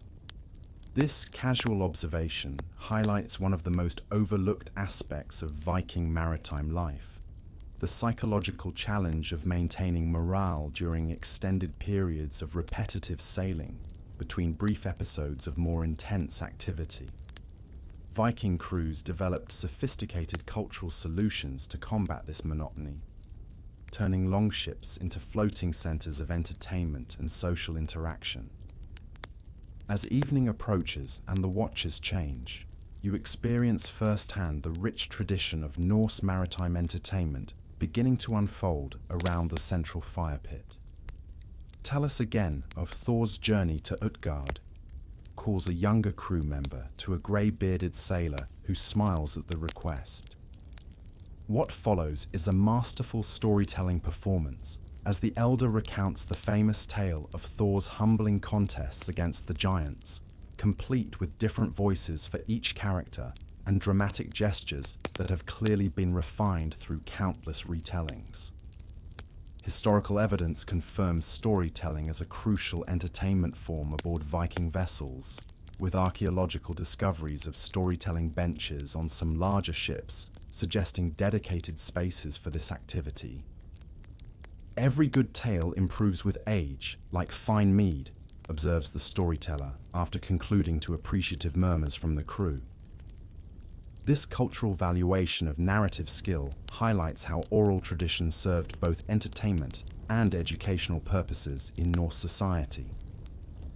Archaeological evidence indirectly supports the importance of these traditions through the later transcription of orally preserved tales into medieval manuscripts, suggesting their cultural significance merited preservation across generations. What's particularly fascinating from an anthropological perspective is observing how these storytelling sessions blend entertainment with practical knowledge transmission. Tales of previous voyages often include detailed descriptions of navigational landmarks, weather patterns, and coastal features, embedding crucial sailing knowledge within entertaining narratives that made them more memorable. Historical linguistic analysis reveals how Norse maritime vocabulary incorporated mnemonic elements like alliteration and rhythm that facilitated memorization of crucial information. The entertainment continues as a crew member produces a small harp-like instrument, a tagelharpa or horsehair lyre. Archaeological discoveries of musical instruments in Viking burial ships confirm music as an integral aspect of maritime culture. The simple stringed instrument produces hauntingly beautiful melodies that seem perfectly matched to the rhythmic background of waves against the hull and the creak of wooden planks. Several sailors join in with resonant voices, creating harmonies that carry across the water. "Songs travel where ships cannot," remarks a sailor during a brief pause between melodies. This poetic observation highlights how music functioned as cultural currency throughout the Viking world, with archaeological evidence showing remarkable consistency in instrument designs across widely separated Norse settlements, suggesting standardized musical traditions maintained despite geographic dispersal. What might surprise modern observers is the participatory nature of Viking entertainment. Rather than passive consumption, nearly every crew member contributes something to the evening's diversions. Some share brief poems composed during watch duties. Others perform short comic skits parodying earlier trading interactions, while several engage in complex word games that test linguistic cleverness. Historical sources confirm this participatory entertainment culture through descriptions of Norse gatherings where individuals were expected to contribute performances rather than merely observe them. "Even the quietest mouse must sing when the cat demands it," jokes a crew member as a reluctant younger sailor is pressed to share a verse. This good-natured social pressure reveals how entertainment activities simultaneously reinforced group cohesion while providing essential psychological relief from the stresses of maritime life. Archaeological evidence of gaming pieces found in nearly every Viking ship excavation confirms the ubiquity of recreational activities aboard these vessels. The night's entertainment takes a more physically active turn as sailors begin competitive games in the limited deck space. A marked wooden board is produced for Hnefatafl, a strategic board game often discovered in Viking archaeological contexts that resembles a simplified chess-like challenge. Simultaneously, others engage in strength contests like arm wrestling or finger pulling, a peculiar Viking competition where opponents lock fingers and attempt to pull each other off balance. Games of mind and muscle Both sharpen men for real challenges, observes the captain, who oversees these activities with obvious approval. Historical evidence suggests Norse leaders actively encouraged these recreational competitions as both entertainment and practical skill development.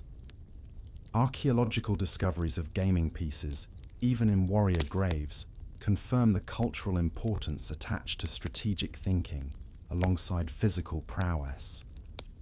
Perhaps the most historically significant entertainment emerges when a respected crew member begins composing a new verse about your recent trading success, creating what scholars would recognize as skaldic poetry, the sophisticated verse form that preserved Norse history.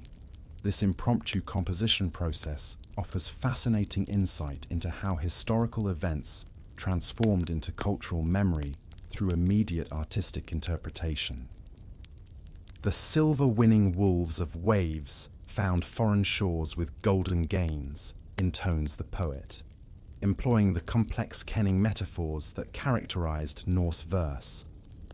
The crew listens appreciatively, occasionally suggesting alternative phrasings or helping refine metaphors. This collaborative composition process aligns with historical understanding of how Norse oral traditions maintained remarkable consistency despite the absence of written recording, with group reinforcement serving as quality control for important cultural narratives. What's particularly remarkable about Viking entertainment is its sophisticated layering of functions, simultaneously providing diversion, education, historical recording, and social bonding. A seemingly simple evening of shipboard amusement actually represents a complex cultural technology for maintaining crew cohesion and psychological health during the stresses of extended voyages. Remember the time Bjorn tried to trade 3 chickens for a Frankish princess? Begins another sailor, launching into what's clearly a favorite humorous anecdote known to most crew members. The resulting laughter feels almost therapeutic in its intensity. Historical accounts describe the importance of humor in Viking maritime culture, with elaborate practical jokes and comic performances featuring prominently in Norse literature and artwork. As night deepens, the entertainment gradually transitions toward activities compatible with necessary watch duties. Quieter storytelling replaces louder music, and simple rhythmic chants accompany rowing when the wind fails. This practical adaptation of entertainment to operational requirements highlights the seamless integration of cultural practices with maritime necessities in Viking voyaging. The sea journey passes with songs and tales, just as life itself, philosophizes an older sailor as the entertainment gradually winds down. We measure our days in stories more than in distances. This perspective on entertainment as a form of existential navigation offers insight into how Norse maritime culture conceptualized the relationship between artistic expression and life's journey. As the night watch begins and most crew members settle into sleeping positions, a final form of entertainment emerges: dream-telling. Those beginning their rest period describe vivid dreams from previous nights, while others interpret possible meanings related to the voyage's future. This practice, well documented in Norse sagas, reveals how even unconscious mental activity was incorporated into the shared entertainment ecosystem aboard Viking vessels, with dream narratives treated as another form of storytelling worthy of group attention and interpretation. A ship without songs is just wood upon water, concludes Hakon as the day's entertainment finally ceases. It's our tales that truly make us voyage. This poetic observation captures the essential psychological truth that Viking entertainment represented far more than mere diversion. It constituted the cultural technology that transformed physically challenging journeys into meaningful human experiences, preserved across generations through the very performances you've witnessed this evening. The morning dawns clear and bright, with favorable winds filling the sail and propelling the Longship smoothly through increasingly familiar waters. As you near what appears to be your final destination, a sense of anticipation spreads through the crew. This journey that began with practical sailing and culminated in profitable raiding and trading will conclude with something equally important to Viking maritime culture: religious observances that simultaneously thank the gods for safe passage and request continued protection. "Prepare the offering," instructs the captain, and several crew members begin assembling items from the ship's stores. This simple command initiates what anthropologists would recognize as crucial ritualistic behaviors that defined Norse maritime religion. Historical evidence from contemporary accounts and archaeological excavations confirms that religious practices were thoroughly integrated into Viking seafaring, forming an essential framework for understanding and navigating the perilous relationship between humans and the sea. Thor for strength, Odin for wisdom, Njord for favorable winds, and Ran to stay her greedy fingers, recites Hakon, listing the primary deities associated with maritime activities. This casual reference to multiple gods highlights the practical polytheism that characterized Viking religious life. Archaeological evidence consistently shows that Norse sailors maintained relationships with various deities simultaneously, directing specific prayers and offerings to whichever god seemed most appropriate for particular circumstances.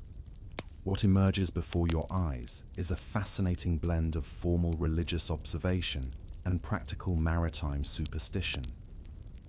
Crew members who ferociously fought side by side now carefully arrange small personal offerings: carved wooden figures, beads, small food portions, or metal trinkets. Historical evidence from shipwreck excavations and harbour deposits confirms these votive practices through the discovery of deliberately placed offerings in maritime contexts. Scholars still argue whether we truly believe these acts controlled our fate, comments an unexpectedly philosophical sailor, noticing your observation of these preparations. But a wise seafarer hedges his bets with the unseen world. This pragmatic approach to religious uncertainty reflects the complex relationship Vikings maintained with their spiritual beliefs. Simultaneously devout and practical, committed yet adaptive. The central ritual begins as the ship approaches a small coastal island marked by standing stones visible from considerable distance. The captain orders a slight course adjustment to bring the vessel near this clearly significant landmark. Archaeological excavations throughout the Viking world have identified similar ritual markers along important sailing routes, often showing evidence of repeated offerings and ceremonial activities spanning generations of maritime travel. The ancestors raised these stones to mark the boundary between known waters and the open sea, explains Gorm. We honor those who taught us the sea roads. This reference to ancestral knowledge highlights how Norse maritime religion incorporated veneration of previous generations alongside worship of gods. Archaeological evidence supports this practice through discoveries of ship burials and maritime monuments that physically embedded ancestral guidance within the seascape navigated by later voyagers. The most visually striking aspect of the ritual unfolds as the ship heaves to near the stone markers. The captain produces a ceremonial drinking horn filled with what appears to be mead or ale, speaking formal invocations before pouring a portion into the sea itself. This libation ritual, well documented in historical accounts and indirectly confirmed through archaeological discoveries of specialized ritual drinking vessels in maritime contexts, represented one of the most common forms of Norse religious practice. To Njord, who granted favorable winds, intones the captain. To Aegir, who calmed the storm seas. To Ran, whose net did not ensnare us. The detailed acknowledgement of specific divine interventions during your journey reveals how Norse religious practice incorporated immediate lived experience rather than merely following standardized formulas.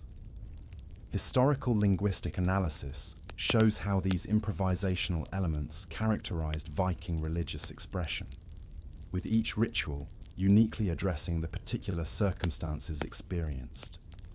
What follows is a more communal aspect of the ceremony, as the drinking horn circulates among crew members, each adding brief personal thanks before taking a ceremonial sip and passing it onward.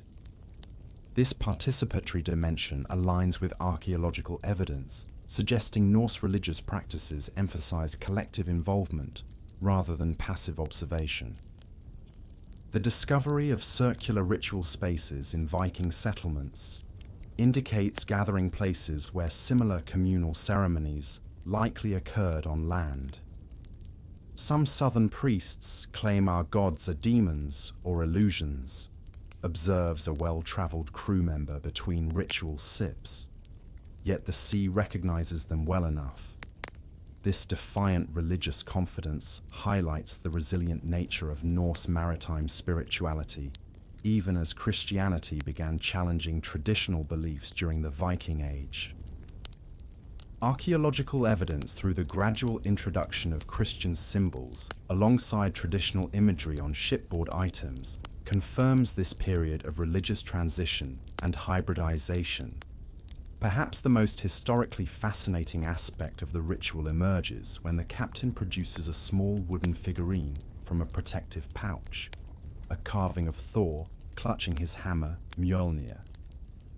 Historical sources describe these portable divine representations as common features of Viking religious practice, while archaeological discoveries of similar figurines throughout Norse territories confirm their widespread use as personal protective devices.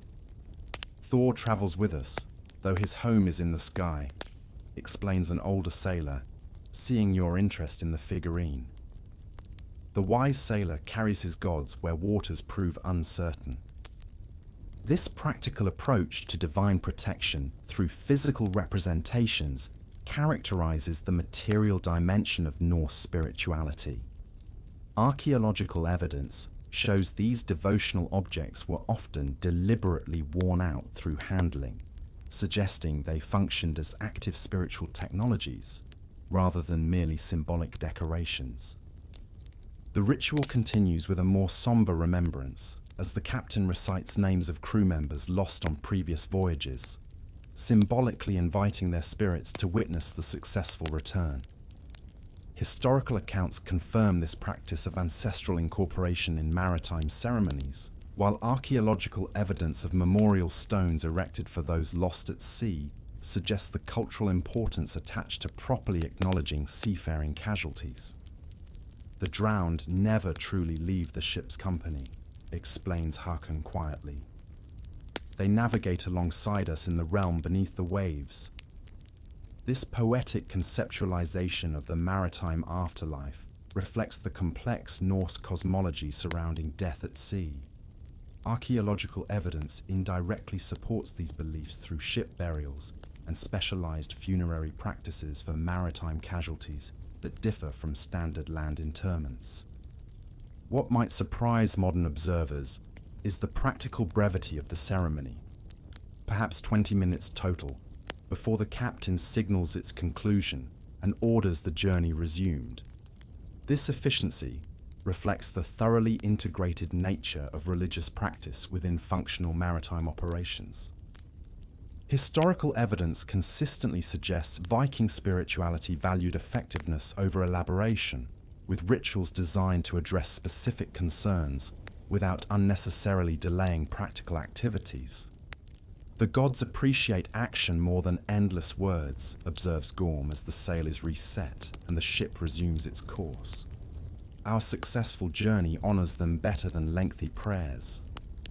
This pragmatic spiritual philosophy helps explain the relatively minimal archaeological evidence of formal religious structures in Norse culture compared to contemporary Christian societies that emphasize dedicated worship spaces and extended ceremonial performances. As the ritual concludes and normal sailing operations resume, you notice how seamlessly the crew transitions between sacred and secular activities. No clear boundary separates religious observance from practical seafaring.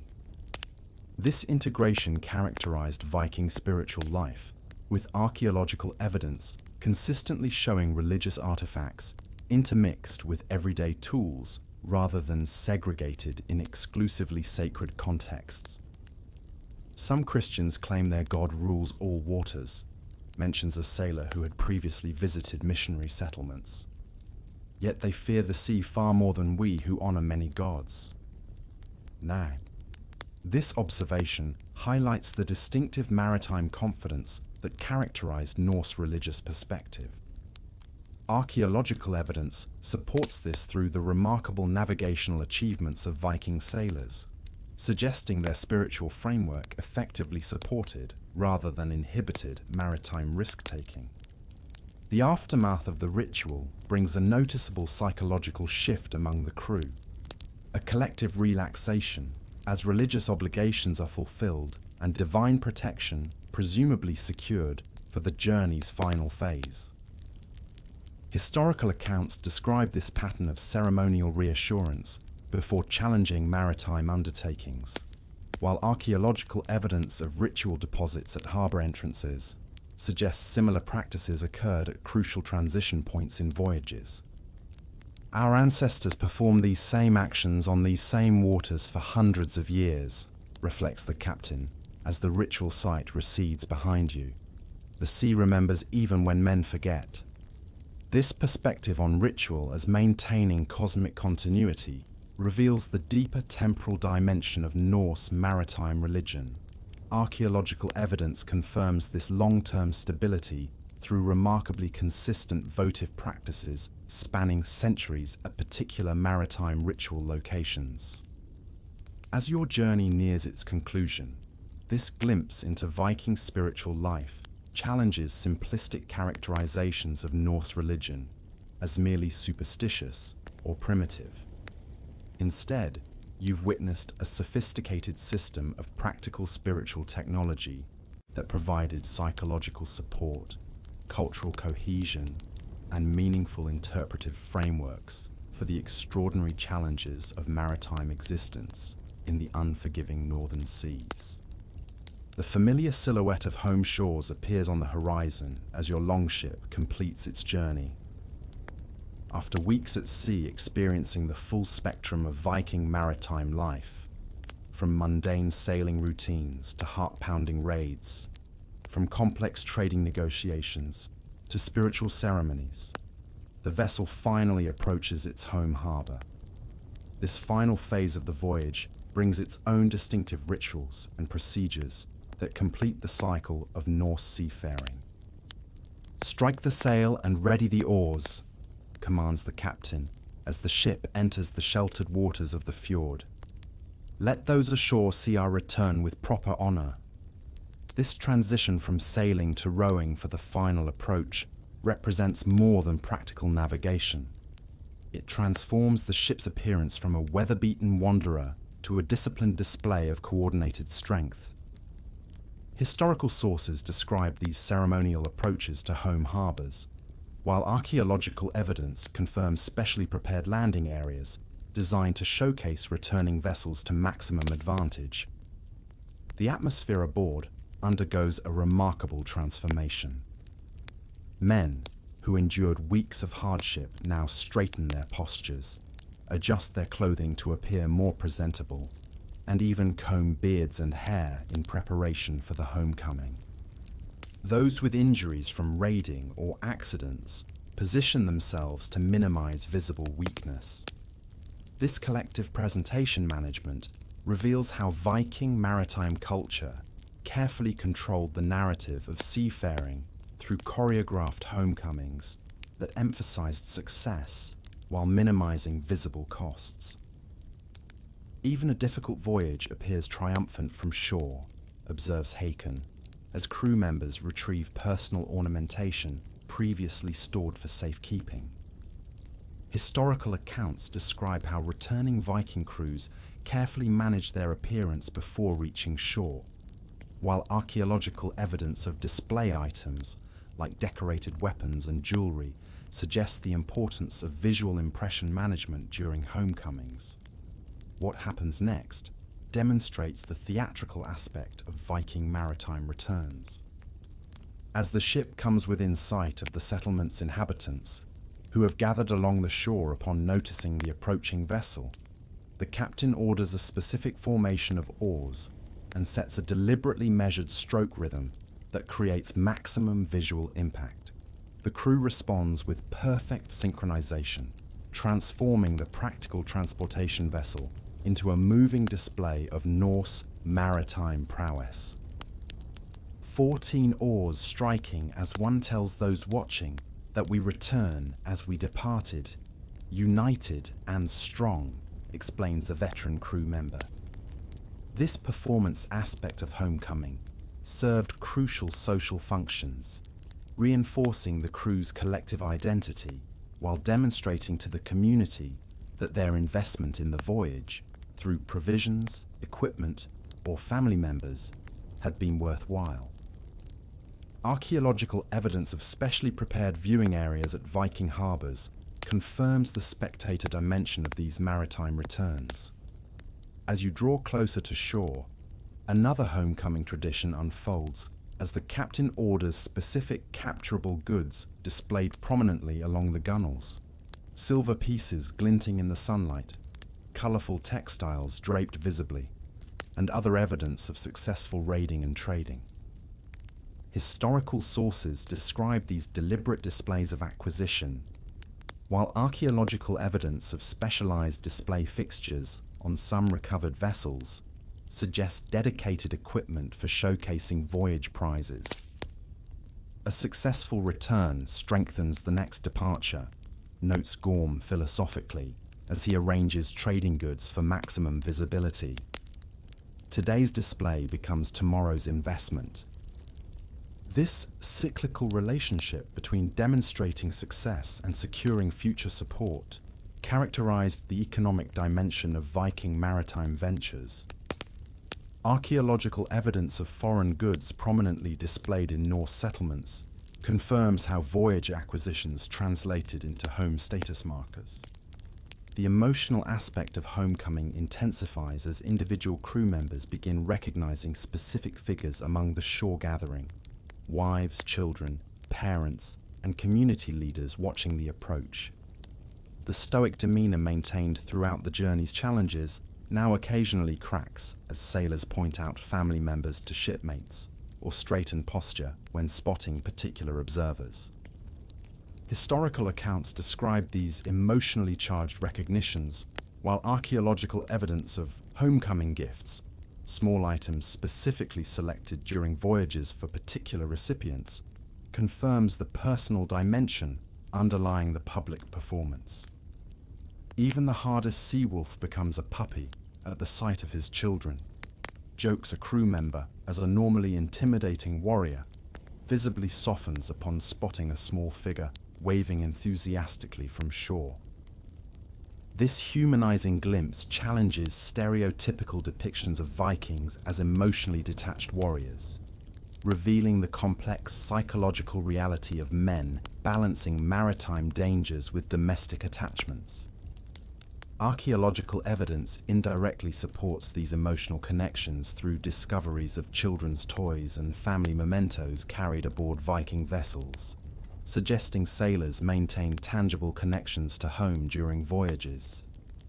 The ceremonial dimension of return intensifies as the captain orders a specific series of horn signals that announce not just arrival, but successful completion of voyage objectives. Different patterns communicated different outcomes to knowledgeable observers ashore, creating an early form of maritime communication system. Historical accounts describe these auditory announcements, while archaeological evidence of specialized signaling instruments confirms their importance in Norse maritime operations. 3 long blasts, followed by 2 short, the signal of profitable return, explains Hakon, as a designated crew member performs the sequence. Different entirely from the warning calls of injured ships or emergency arrivals. This sophisticated communication system allowed shore communities to prepare appropriate responses before vessels actually landed, whether celebratory welcomes for successful returns or medical assistance for damaged ships with injured crew. As your vessel approaches the designated landing area, a gently sloping beach with wooden rollers positioned to assist beaching the ship, you observe the final phase of Viking maritime life unfolding.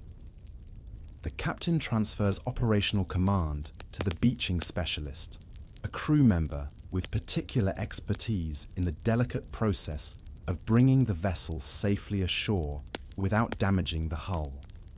Archaeological evidence confirms these specialized landing areas through discoveries of prepared surfaces and wooden launching landing equipment preserved in waterlogged sites. The final strokes matter most, instructs the beaching specialist as oarsmen prepare for his commands. 1,000 leagues safely traveled can end with a cracked keel on familiar shores if attention fails. This heightened focus during the voyage's final moments reflects the practical recognition that landing accidents could damage vessels, regardless of how successful the preceding journey had been. Archaeological evidence of repair work on Viking ships frequently shows damage sustained during landing operations, confirming the genuine risk involved in this seemingly routine procedure. The ship touches land with barely perceptible contact, the crew executing a perfectly timed maneuver that uses the vessel's momentum to slide partially ashore without jarring impact. This technical mastery represents the culmination of accumulated Norse maritime knowledge, the practical expertise that transformed dangerous necessity into virtuoso performance. Archaeological evidence of landing techniques comes from wear patterns on recovered vessel hulls, showing how ships were designed specifically to withstand the stresses of regular beaching, rather than requiring dedicated harbour structures. What follows is the voyage's true conclusion, the ceremonial disembarkation, where the captain leads the crew ashore, in a specific order reflecting their status and roles. Historical accounts describe these formalized processions, while archaeological evidence of processional spaces connecting landing areas to settlements confirms their cultural importance.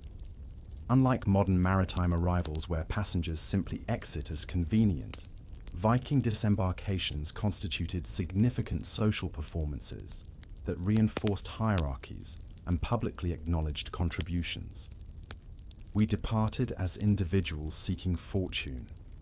We return as a crew bound by shared fate, declares the captain in a brief speech that formally concludes the voyage.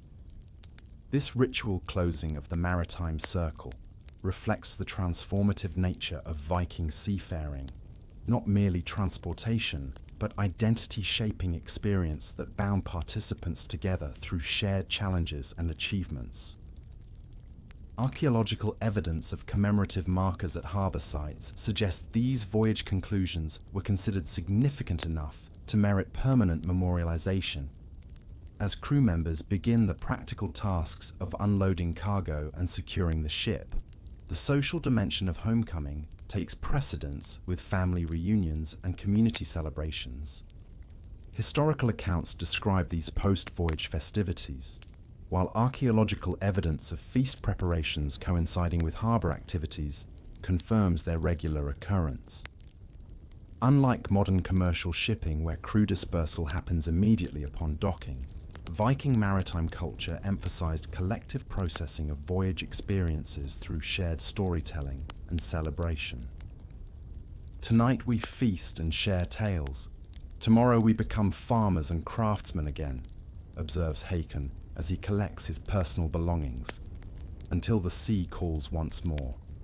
This cyclical transition between maritime and terrestrial identities characterized Viking culture, with archaeological evidence showing how individuals regularly alternated between specialized seafaring roles and land-based occupations, depending on season and opportunity. As you step onto land, legs still adjusting to solid ground after weeks of constant ship motion, You carry with you comprehensive insight into how Viking longships functioned, not merely as transportation technology, but as floating cultural worlds that shaped the consciousness of an entire civilization. Through experiencing daily life aboard these remarkable vessels, you've witnessed firsthand how Norse maritime culture optimized every aspect of seafaring existence. From practical boat handling to social organization, from economic acquisition to spiritual practice, creating an integrated system that projected Norse influence far beyond their Scandinavian homeland and into the pages of history. The sea journey ends, but the maritime legacy continues. In the artifacts archaeologists unearth, in the sagas scribes recorded, and in the fundamental reshaping of European development triggered by these remarkable wooden vessels and the equally remarkable men who sailed them across the horizon into legend. As your eyelids grow heavy, the imagery of Viking ships fades into the gentle darkness of approaching sleep. The wooden vessels that carried you through this historical journey become misty silhouettes against an increasingly peaceful mental horizon. The sounds of creaking timbers and sailors' calls soften into a soothing rhythm that matches your slowing breath. The characters you've encountered: Hakon, with his patient explanations, the stern but fair captain, the skilled navigator reading stars and currents, gradually dissolve into the fabric of historical memory, their voices becoming whispered echoes across the centuries. Their world of risk and adventure now serves as a bridge carrying you toward restful slumber. The motion of the longship, once so vivid in your imagination, transforms into the gentle rocking sensation that precedes deep sleep.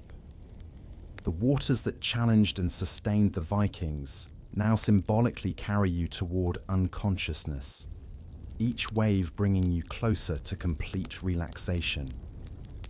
As you drift further from wakefulness, the final image forms of wooden dragon-headed prows silhouetted against a sunset sky, sailing beyond the edge of consciousness into the welcoming darkness of well-earned rest.